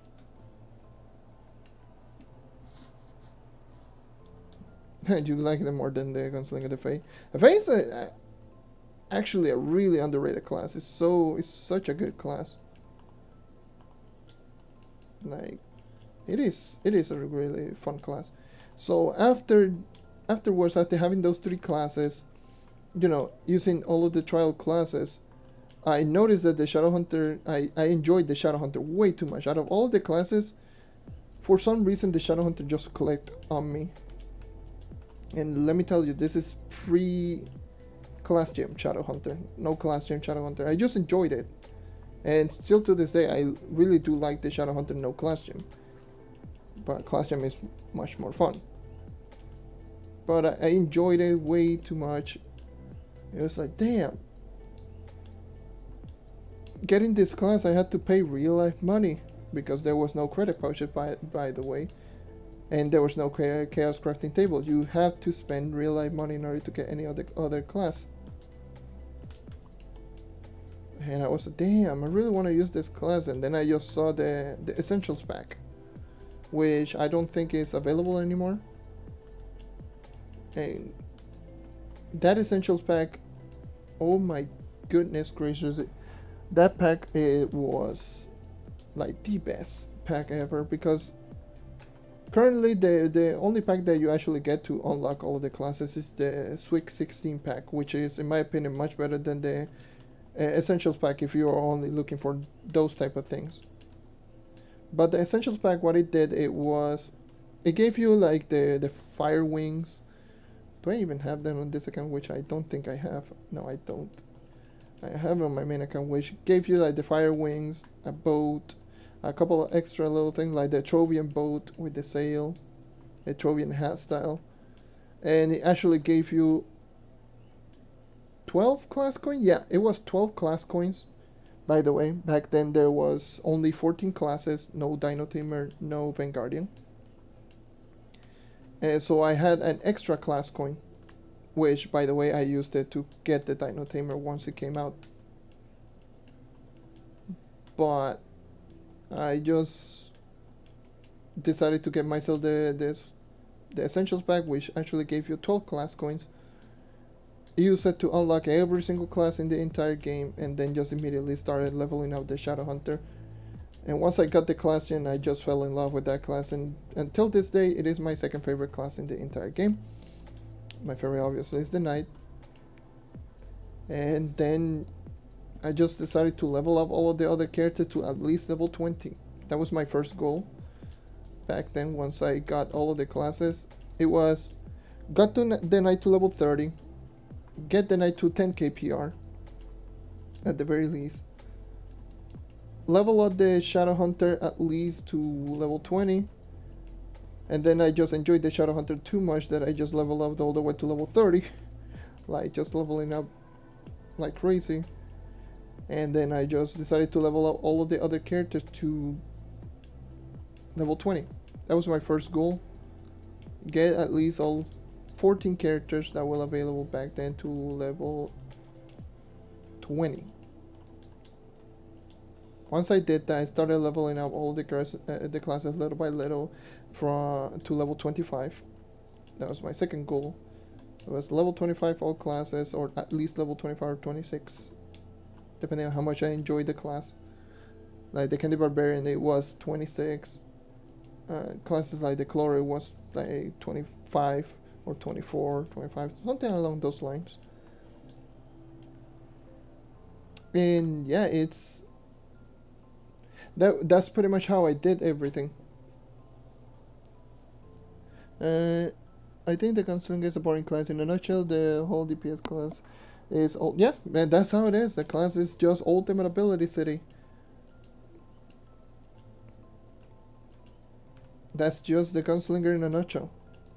Gunslinger relies on ult, and it only plays with the ult. It's not my favorite class. It's my second highest, but it's not my favorite. It's extremely powerful, I get it, but I just don't enjoy the playstyle way too much. I just have it for Shadow Towers, and mostly I just made it just for speedruns, because I wanted a class for speedruns. I wanted the Gunslinger just to get purple name, simply. Now I don't even do speedruns, but you get the point. Anywho, going back into the story, I just decided to level up all the classes to level 30. But as soon as I got to level 25 all classes, but obviously that's when I just decided to slow down on grinding all of the other characters to get to level 30 and focus 100% on fully perfecting my knight, because I wanted to back then I wanted to make the knight as the strongest knight possible, the strongest version of the knight, with the best possible gens, the highest possible coefficient, just pure DPS with class gem and high movement speed. The knight that you see right now on my main account is literally what I always wanted. That is what was my goal from literally way back in the day. I wanted to make the knight the strongest knight that you will ever see, with the best movement speed possible and the best dungeon grinding that you can ever see the knight.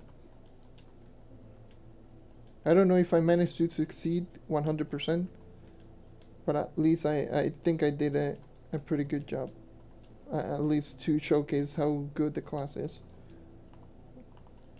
But yeah, that was like, I started off going into the night, just maxing out, leveling up as high powering as I can, getting the best possible gens. So I took a really big break from upgrading the other classes, and then immediately just leveled up, keep leveling up all the other classes that I enjoyed. Like, I leveled up Neon Ninja, which was my third level 30. Which class was afterwards? I don't remember in which order I did. I think I do have the screenshots on my main account, so if I do search, I do know which one I did first, because I did screenshot every single character once I got to level 30. But yeah, it was like, how should I put it? It was like one hell of a grind, just leveling up all of the other characters to level 30. But I really did take my time into upgrading all of the characters to 30. It's not like I just immediately went level 30 class, level 30 this, level 30 that, and just didn't focus on anything, like in my knight or in mastery or anything. I decided to level up all the characters to level 30, and then immediately started upgrading my, well, not all characters. Once I started upgrading my knight to level 30. Why do I keep saying level 30? High PR, 18, 19 KPR, proper gens, proper stats, high DPS. That's when I started redoing all of the characters to level 30. I started leveling up to level 27, 28. Even as soon as the Dino Tamer came out, and the Dino Tamer was one of the quickest level 30 that I ever done. Like, obviously, it's not as fast as the Vanguardian one. The Vanguardian was just ridiculous. But the Dino Tamer took me roughly 4 days. So 4 days of grinding, not non-stop, but at least doing a couple of hours of grinding here, a couple of hours of grinding there. And within 4 days I got it from 1 to 30 while upgrading the other classes. But the Vanguardian was just a ridiculous one. The Vanguardian, yeah, Jesus, look at all this nitro. The Vanguardian was definitely a class that I focused 100% on it, because back when the Vanguardian came out, I already had a class that had 30 with pretty decent stats. At least, I believe I at least had all of that over 15 KPR. Or, yeah, I think all of them were at least over 10 or 15 KPR. And my knight was already as high PR as I could get it. And that's when I just focused 100% on the Vanguardian. I had so many double experience potions on me, which I still do. I have like 30 on my personal chest. And I just decided to max out the Vanguardian, and I got it from 1 to 30 in 6 hours.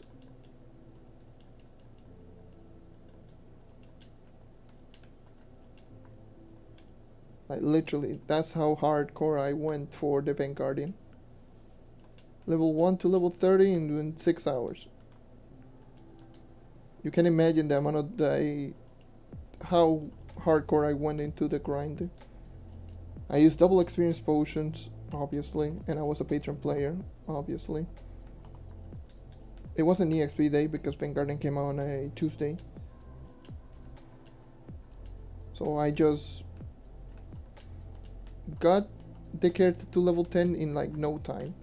Once I got the character to level 10, I immediately started equipping one gem at a time. I just started going into Uber 3, then Uber 5, and then Uber 7. I just took in Uber 7 until I got to 30.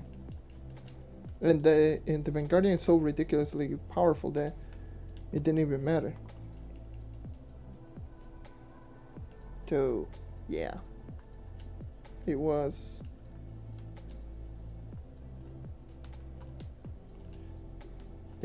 ridiculous. It was a ridiculous grind. I was almost second place for the in Xbox to get to level 30, but I got third. The first one was Vito, I remember. Vito he went ham. He got to level 30 in like 5 hours. He got to 30 when I was like halfway to level 26 or 27. And it's like, Jesus. Like, I did some rampage here and there, but that doesn't change the fact that he went crazy. The other thing is, like, everyone's lagging like hell, so I don't know how effective was he in terms of like lag. Because I know I crashed like crazy, but still. He went ham. He really did went ham. I don't remember which was the second one, but he got to level 30 when I was like 20% off being 30 myself. Like, I was very, very close. Like, all I needed was a couple more dungeons, level 30. And he got to 30, it was like, oh, level 30. Like, damn it! I wanted to be second.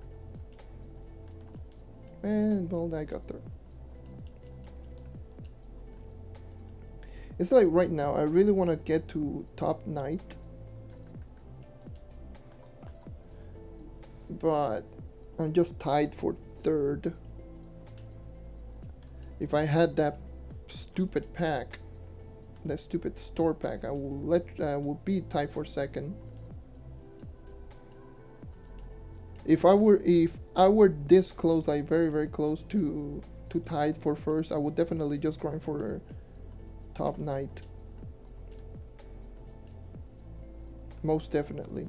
If I had the store pack, most definitely I will go for it. But for now, it's like, meh.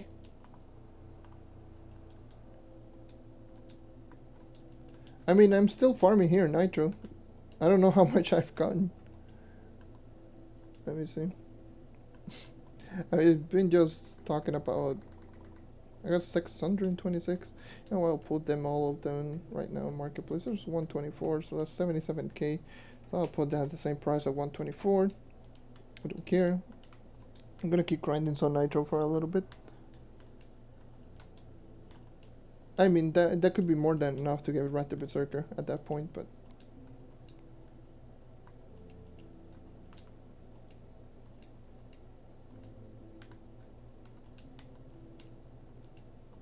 because all I want to do is get myself Rat the Berserker. What time is it? 11:41. I had to grab something to eat first.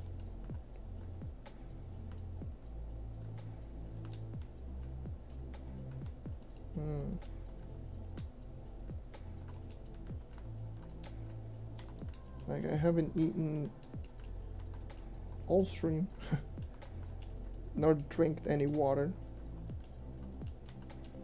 I need to feed the pets outside.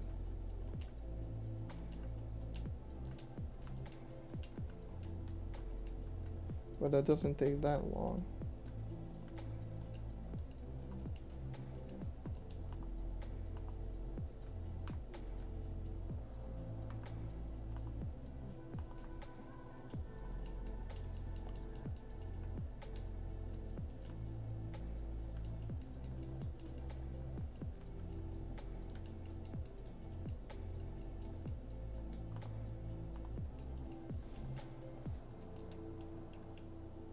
I'm still surprised, by the way,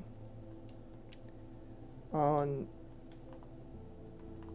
you know, the reasoning that there's still 8 people watching this stream. Now, I've been streaming for a pretty long time. Just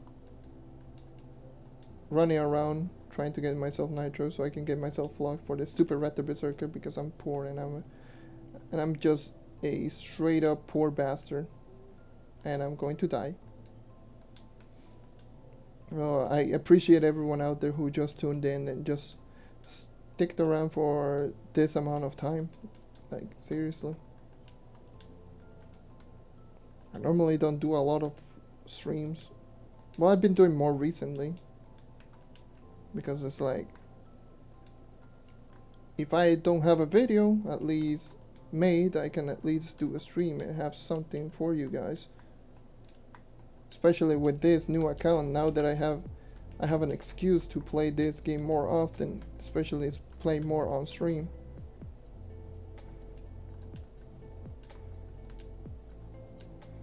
I haven't done the editing on the, well, I haven't finished the editing on the Tomb Raider endgame, but that video is literally halfway done. Yes, I haven't forgotten about the endgame, but so many stuff that's been going on, especially with the recent event. I was going to, and not only the recent event, also an event that happened in MapleStory,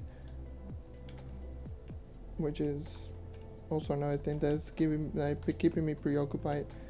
But still, all of the things like the rebalancing video that took me a long, not only to make but also to just do research and do testing and stuff like that, which that was a video that took a lot of me. And then as soon as that video ended, bam, event very soon. I'm like, okay, guess who gotta grind, guess who has to grind flux for the new pack. which I did. Got the pack. Did the video on showcasing the pack. Did the video of me completing the event. I still haven't done the how to complete the event on this event, but it is a really short event, so I don't know if I should even do it, to be honest. It's one of the biggest, like one of the the shortest, I almost said closest, but shortest event out there. And my nitro sold. Yay, easy 77k. So, Raptor Berserker. Rawr.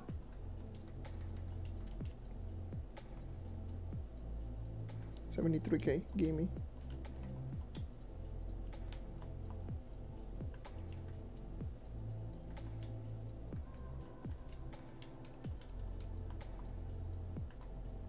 Now I don't have to worry about getting a new ally. I literally have the best ally in the game for physical damage. I put this.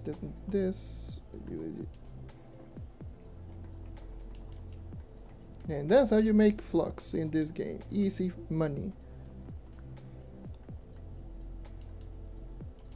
Going back. Also need to take a shower. God damn, I'm sweating like a bastard.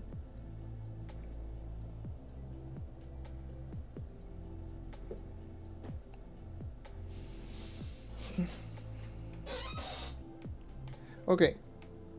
I almost pressed custom text to FOV125. So time for me to do, oh Jesus. Time for me to do the testing. Is the difference in movement speed that much bigger? There we go. Look at this movement speed. Jesus Christ. Yeah. Double movement speed buff stacking. Now Lunar Lancer 7. Look at all this. Everything proccing all at the same time. Now this is much better.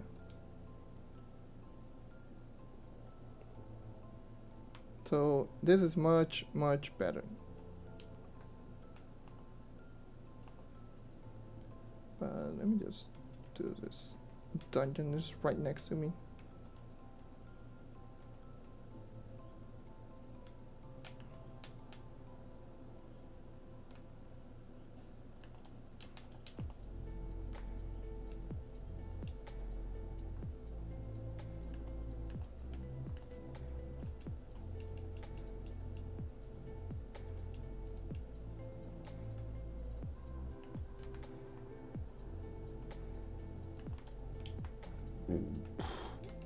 Oh, Jesus.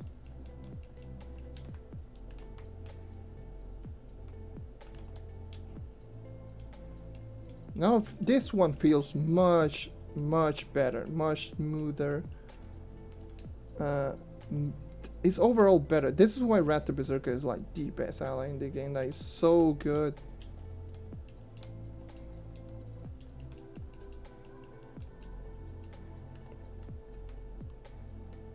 How do you expect a 13 KPR to run around this fast in dungeons grinding?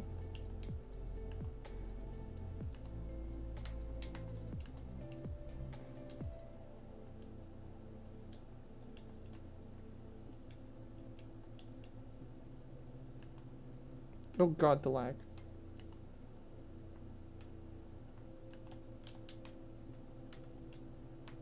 Ah, damn it. I lowered my momentum so bad.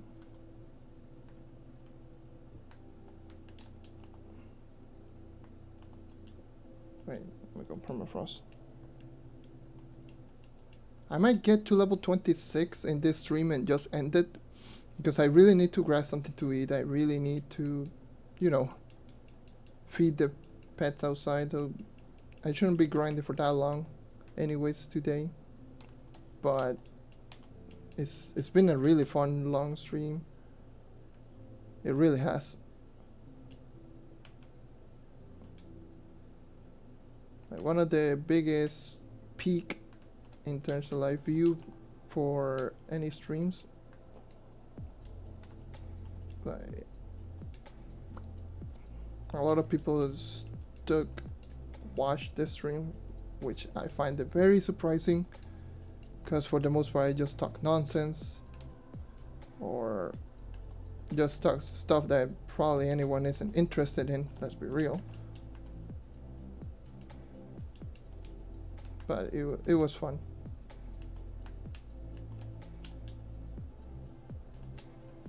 Now I have a good speed farming ref.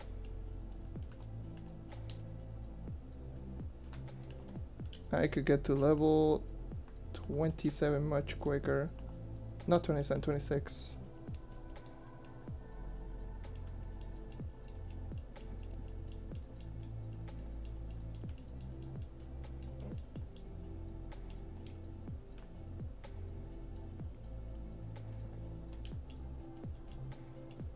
Like, it's been a fun stream. It really has.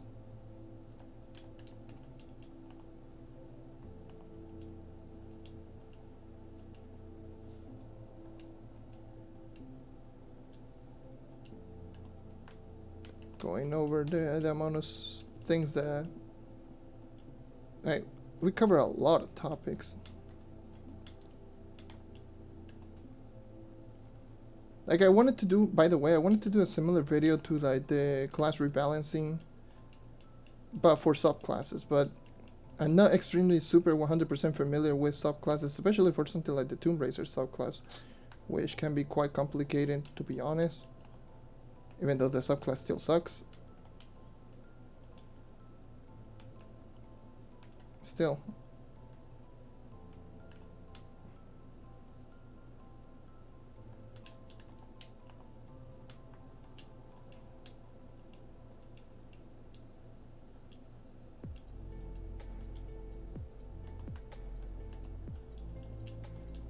I got a ice rank fragment for those glaciers that you got. Noise. But like,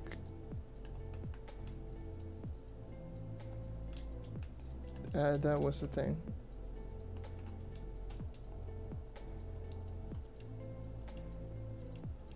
But seriously, like, the subclass video it was on my head today and yesterday, but still, it was. I don't think it's worth doing. I'm full inventory already. God damn.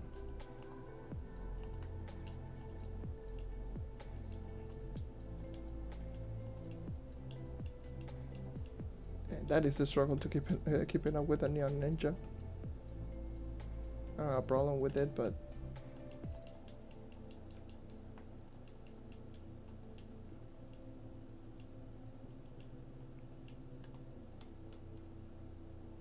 At least you're leveling out the Neon Ninja. It's not like a lot of people that are clearly Neon Ninja mains and they just immediately go join up on you and start doing completing dungeon just randomly like crazy. Like, what the hell?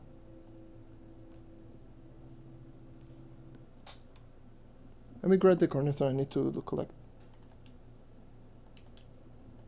a flask as well.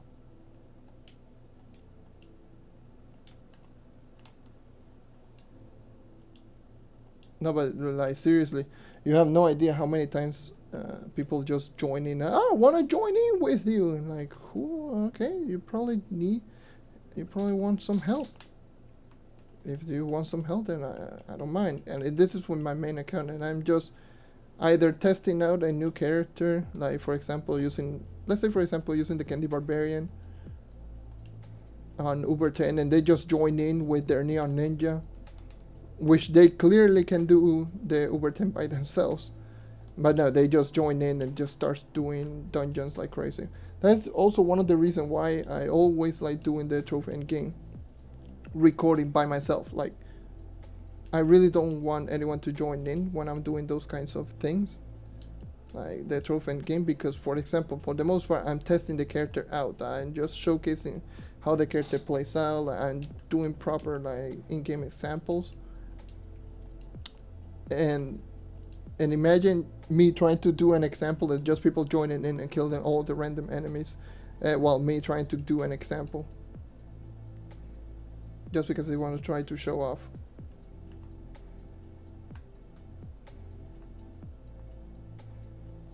And that happened like one time. I believe it was on the 30 kpr series. Don't remember which episode was it, but I was just trying to do the recording and someone just joined in, and I'm just like trying to test everything out. I wasn't doing the commentary yet. I was just doing testing, just using the character a little bit before the recording, and then I just wanted to test everything out, and it was a mess. It was so difficult to do. It was so difficult. It was honestly so incredibly difficult. Because I was trying to do some testing, and he just joined in and kept killing all the random enemies.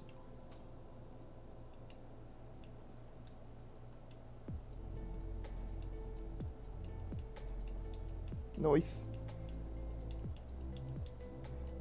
Hello, JW Will. I'm not going to try to pronounce the name completely, or Jua Will. I tried, but yeah. How's it going? Welcome to the stream that is almost ending. Oof. I'll be here for quite a bit until I reach the level 26. So make sure if you got questions, send them right now. Try to send as many questions as you can.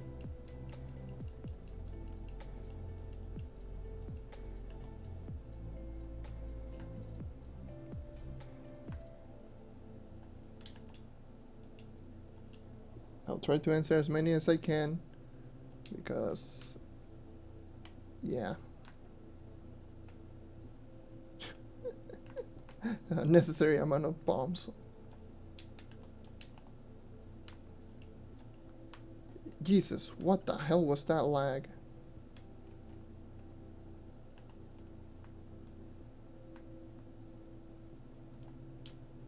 In most dungeons, you only need to throw like 2 or 3 bombs and that's it. And people just go, I got boss, I see dungeons, and they just destroy the dungeon immediately. Like, to actually know how to speedrun, you need to farm both fast and efficiently. That's somewhat fast, but not efficient, like at all.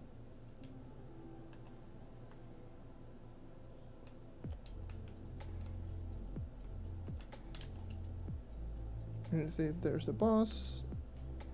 Yes. Learning the spawns is so important. You saw, you already missed one boss. 3-star boss, 3-star dungeon is...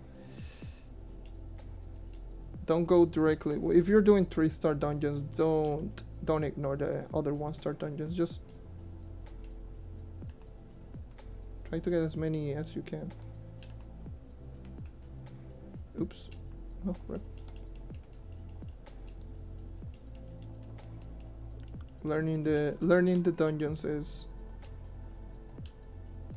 very important.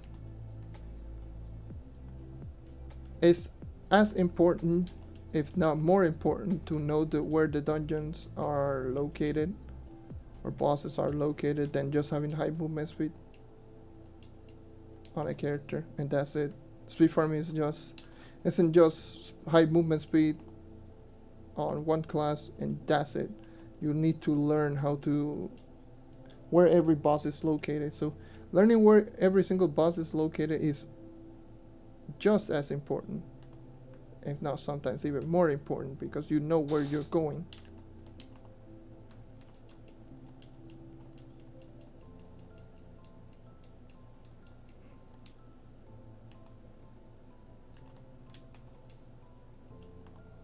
Now the next thing that I should focus on getting is Sure Strike Emblem, and then Vampiric Emblem.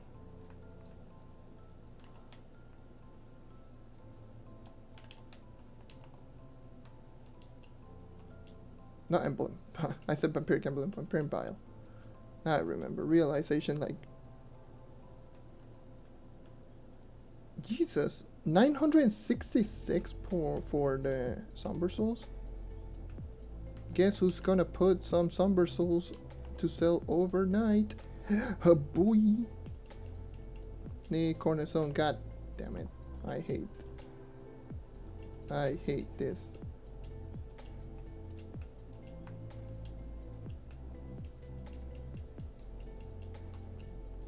Mother of God. Is there any Cornerstone like nearby? Apparently not.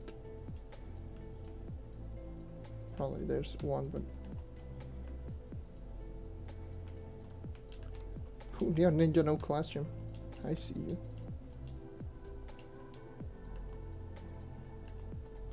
I know it's sub 5k, I can tell, but I just saw those shuriken, like the regular shuriken. They look cool. Like for non-class gem, they look pretty cool.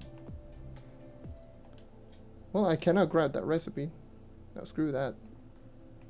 Give me that recipe. Not leaving you here. Hell no.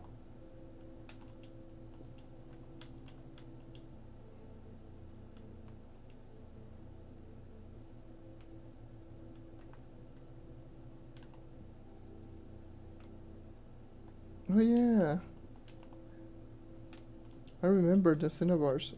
Cinnabars used to give you so much less, and there was so much less Cinnabar that you had to use the Cinnabar Tome. Heck, there was no even Cinnabar Tome. Like, Cinnabar was just stupid difficult to get. But yeah. Add the personal chest here.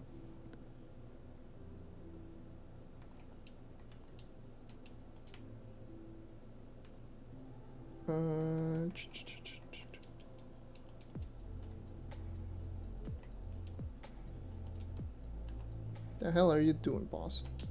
Die.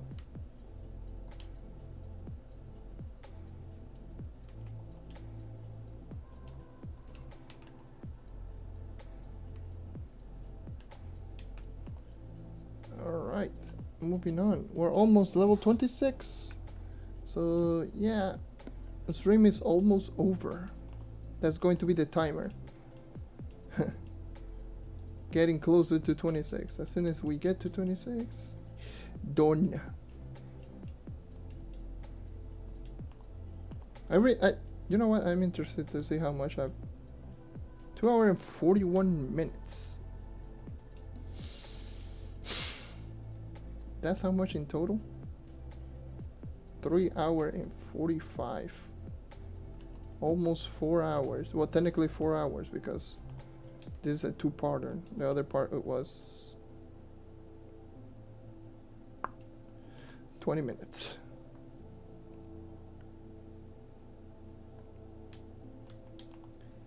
My God. A 4-hour long live stream.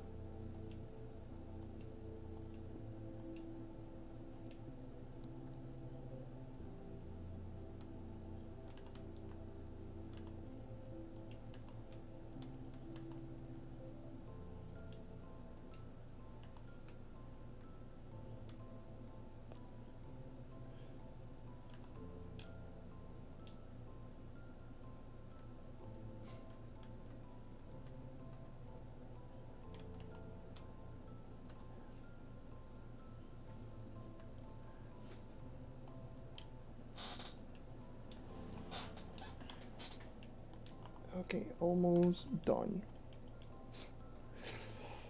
Almost 14k PR though. It's crazy to think.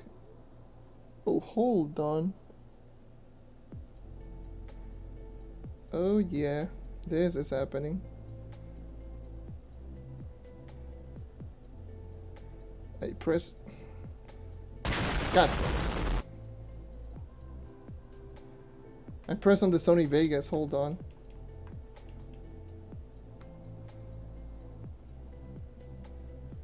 This is happening again. By the way, this is a glitch that happens way too often, where the frame rate just goes to the crap. And yes, I meant to the crap.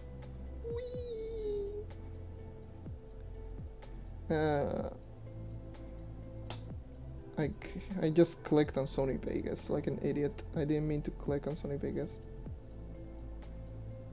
I'm trying to close it down. Close, god damn you.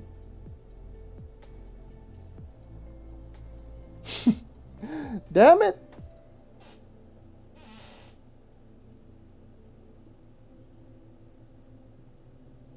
Like, the last video that I was doing something, it was, I believe, on... Yeah, on the video that I showcased the pack.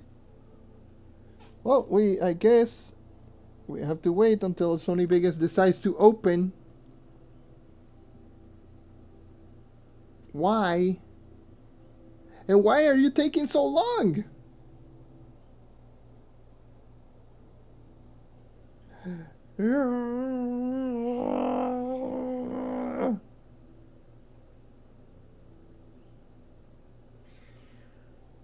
And cat fight.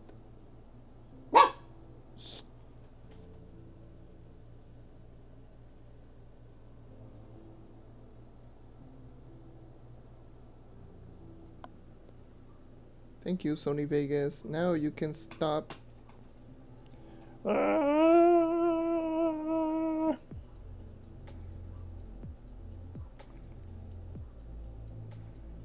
Okay, you know what? Screw that. I'm gonna leave you here. I'm gonna leave you here.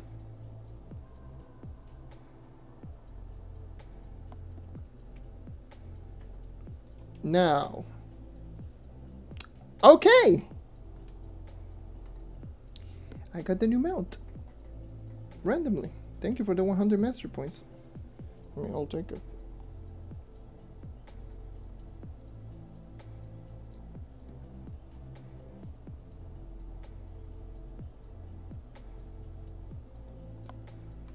Okay, let's move on.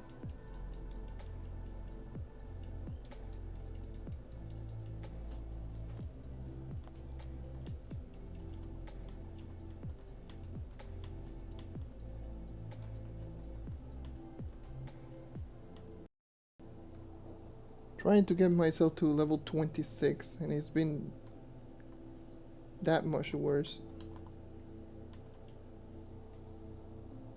Oh my god. Why is this happening right now?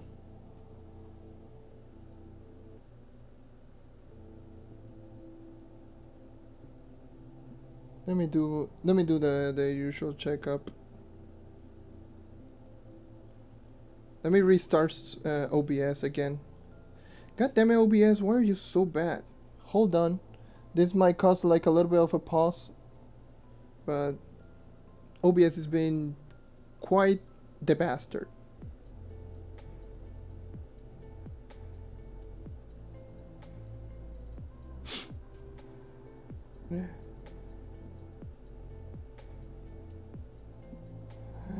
Ah, damn it.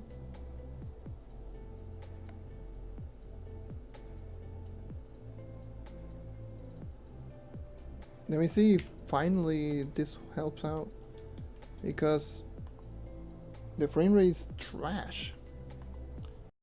We're nearing the end of the stream, like at the very least be consistent. God damn it, it's not consistent because this is a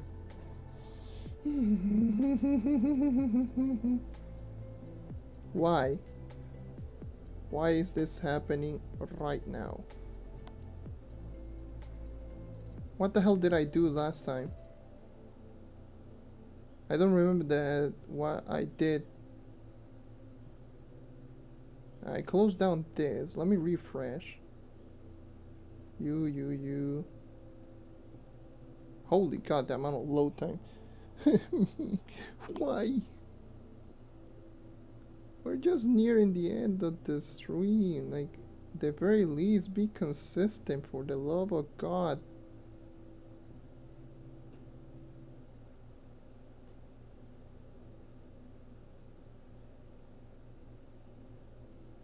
Like, it's taking so much out of my computer. Don't know why. Like, legit, all I'm doing is trying to get that little bit of percentage increase, and that's it. And look at the frame rate.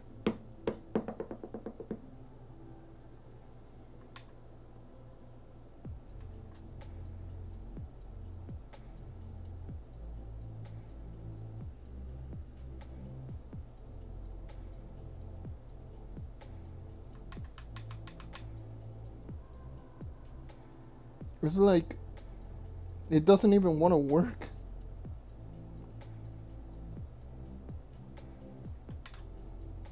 Why? Why are you doing this to me right now?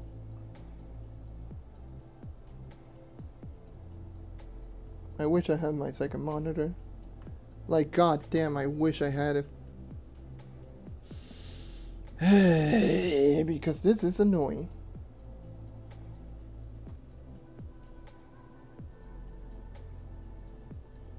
Like 3 frames per second. And let me just at least lower the quality altogether. So at least just to help out, at least closing out the stream, because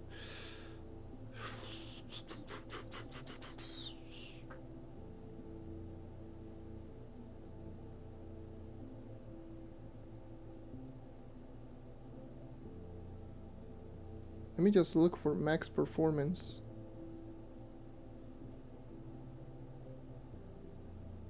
If it doesn't work, then okay. Looks then I had to end the stream very prematurely.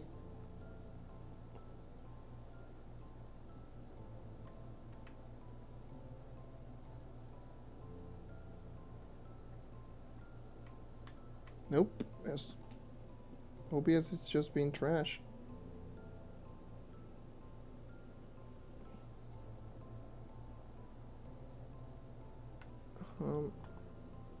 Let me see. I'm keeping a watch on the live stream on my phone, because it's not my end. It's not like I'm lagging. Like, it's just the stream. OBS for some reason is just having trouble doing anything, like at all. Which I think is a little bit better. It's already running much better. It's going to have some lag spikes here and there, but it should be good. All I'm doing this for like 6 dungeons. Hey, my controller disconnected. Of course it did, because it always does disconnect, because this stupid USB cable sucks. Kinda triggered, not gonna lie. Kinda upsetty spaghetti.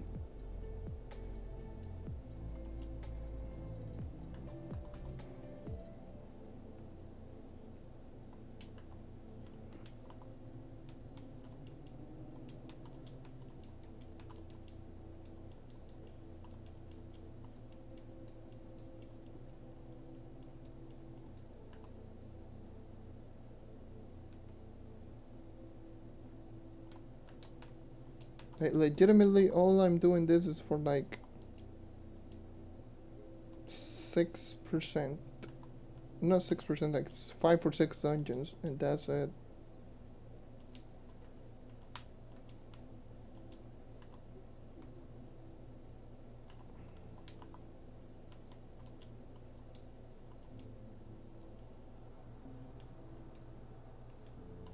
I mean, I will not be here for long, so I guess. Again, I'm just doing this just to get to level 26, because I really need to grab something to eat. I really need to take a shower because I'm sweating like a little bastard. I need to feed the pets outside. I need to take a break from my throat because I've been doing a live stream for over 4 hours. Yeah, a couple of things.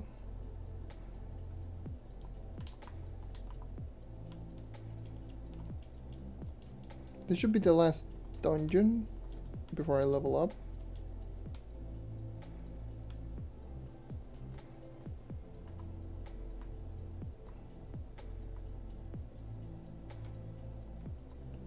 There we go, level 26.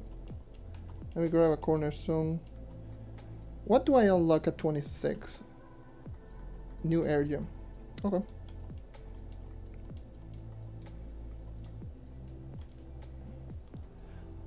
So I do unlock a new air gem. And let me do that recipe then. Recipe.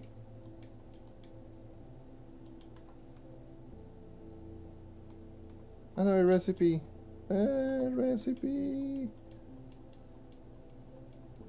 Gotta do those. You have to do those. If you see them, do them.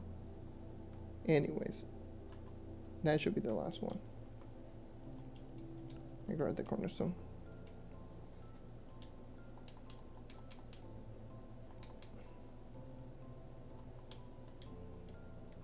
Alright. Do I even have an air gem that I saved up? Even an air gem box?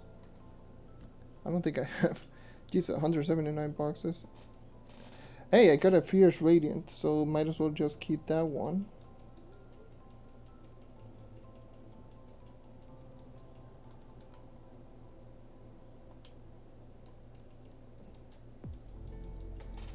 I'll collect everything besides Radiance.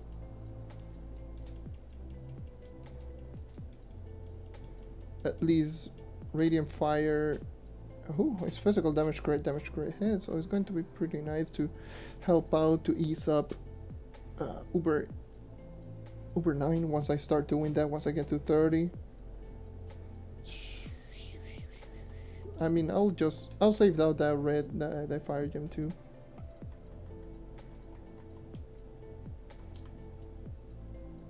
Unless I get a better one. Which, at least for the air one, I don't think I will. So might as well just keep this one.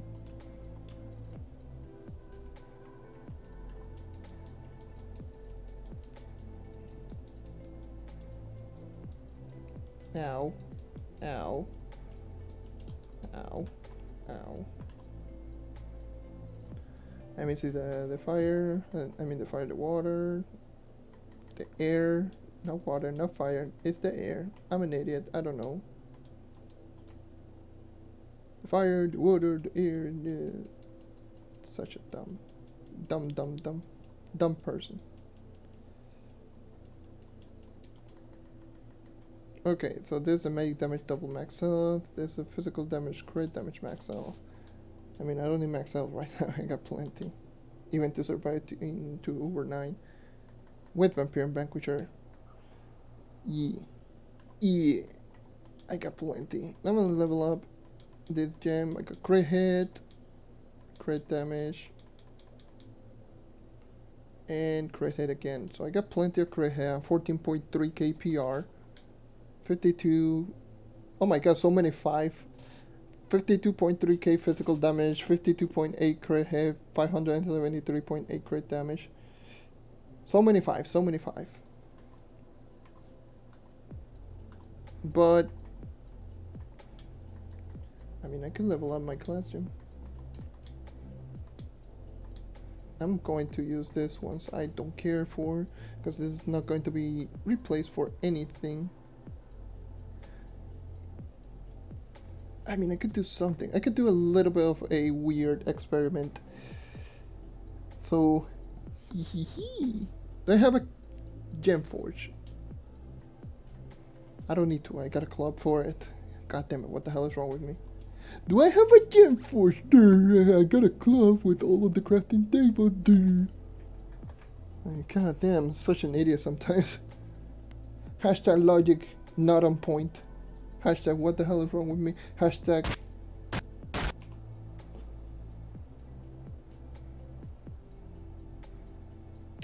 yeah.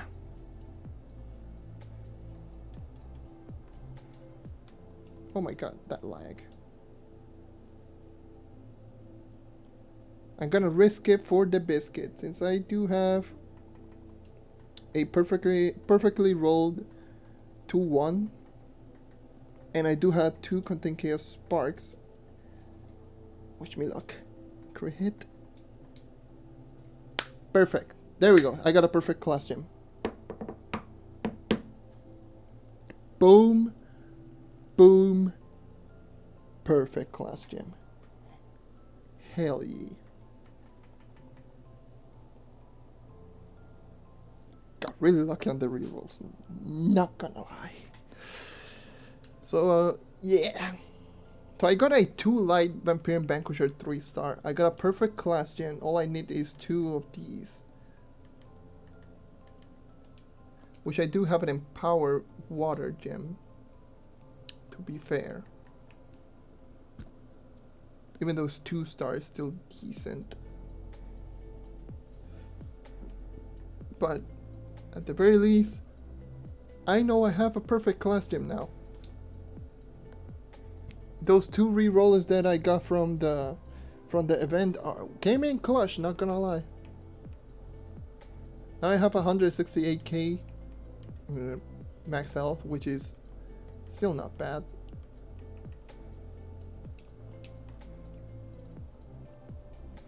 I mean, I could get more HP on Hat if I ever need him, but then again, Revenant with Vampire Vanquisher, huh? Like, I got 10% lifesteal. That's ridiculous.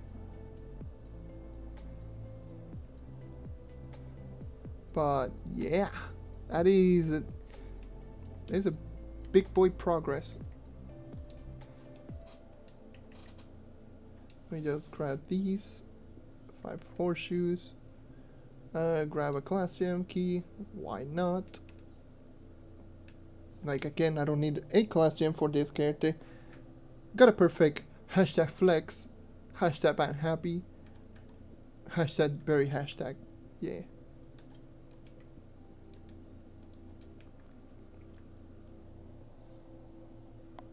So, in this live stream, we got from 11 KPR, level 23, if I recall, to 26 and 14.5 KPR. Did the event, got 2 rerollers, and got the perfect class gem, which it already has pretty high PR too, 1636. So that's going to end up at 2026 power rank at level 25. So that's already a keeper. This one is also almost a keeper, even though it is a 2 crit hit, 1 physical damage roll. This could easily just use rerollers maybe later in the future because the power rank is ridiculous. It's going to end up in 60-70. This one is already pretty much perfect in terms of rolls, with 2 critical damage, 1 physical damage roll. This one needs to be replaced, but this one is still decent.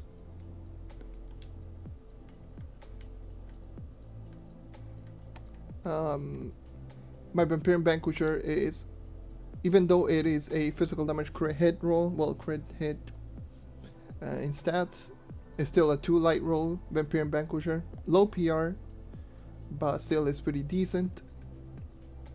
All I need is to replace these 2, and yeah,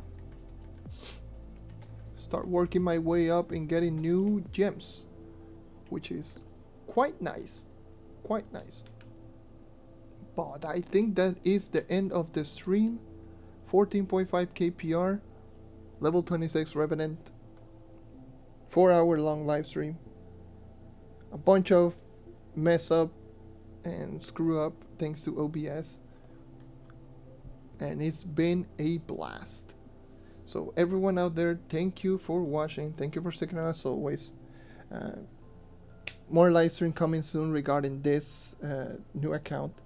It's been fun, 4 hours of me just messing around with this account, like going over the same experience that I went 3 years ago. Going back again it is a different experience, considering that how much the game has changed over the past 3 years. And yeah, there's going to be new uploads still in the making.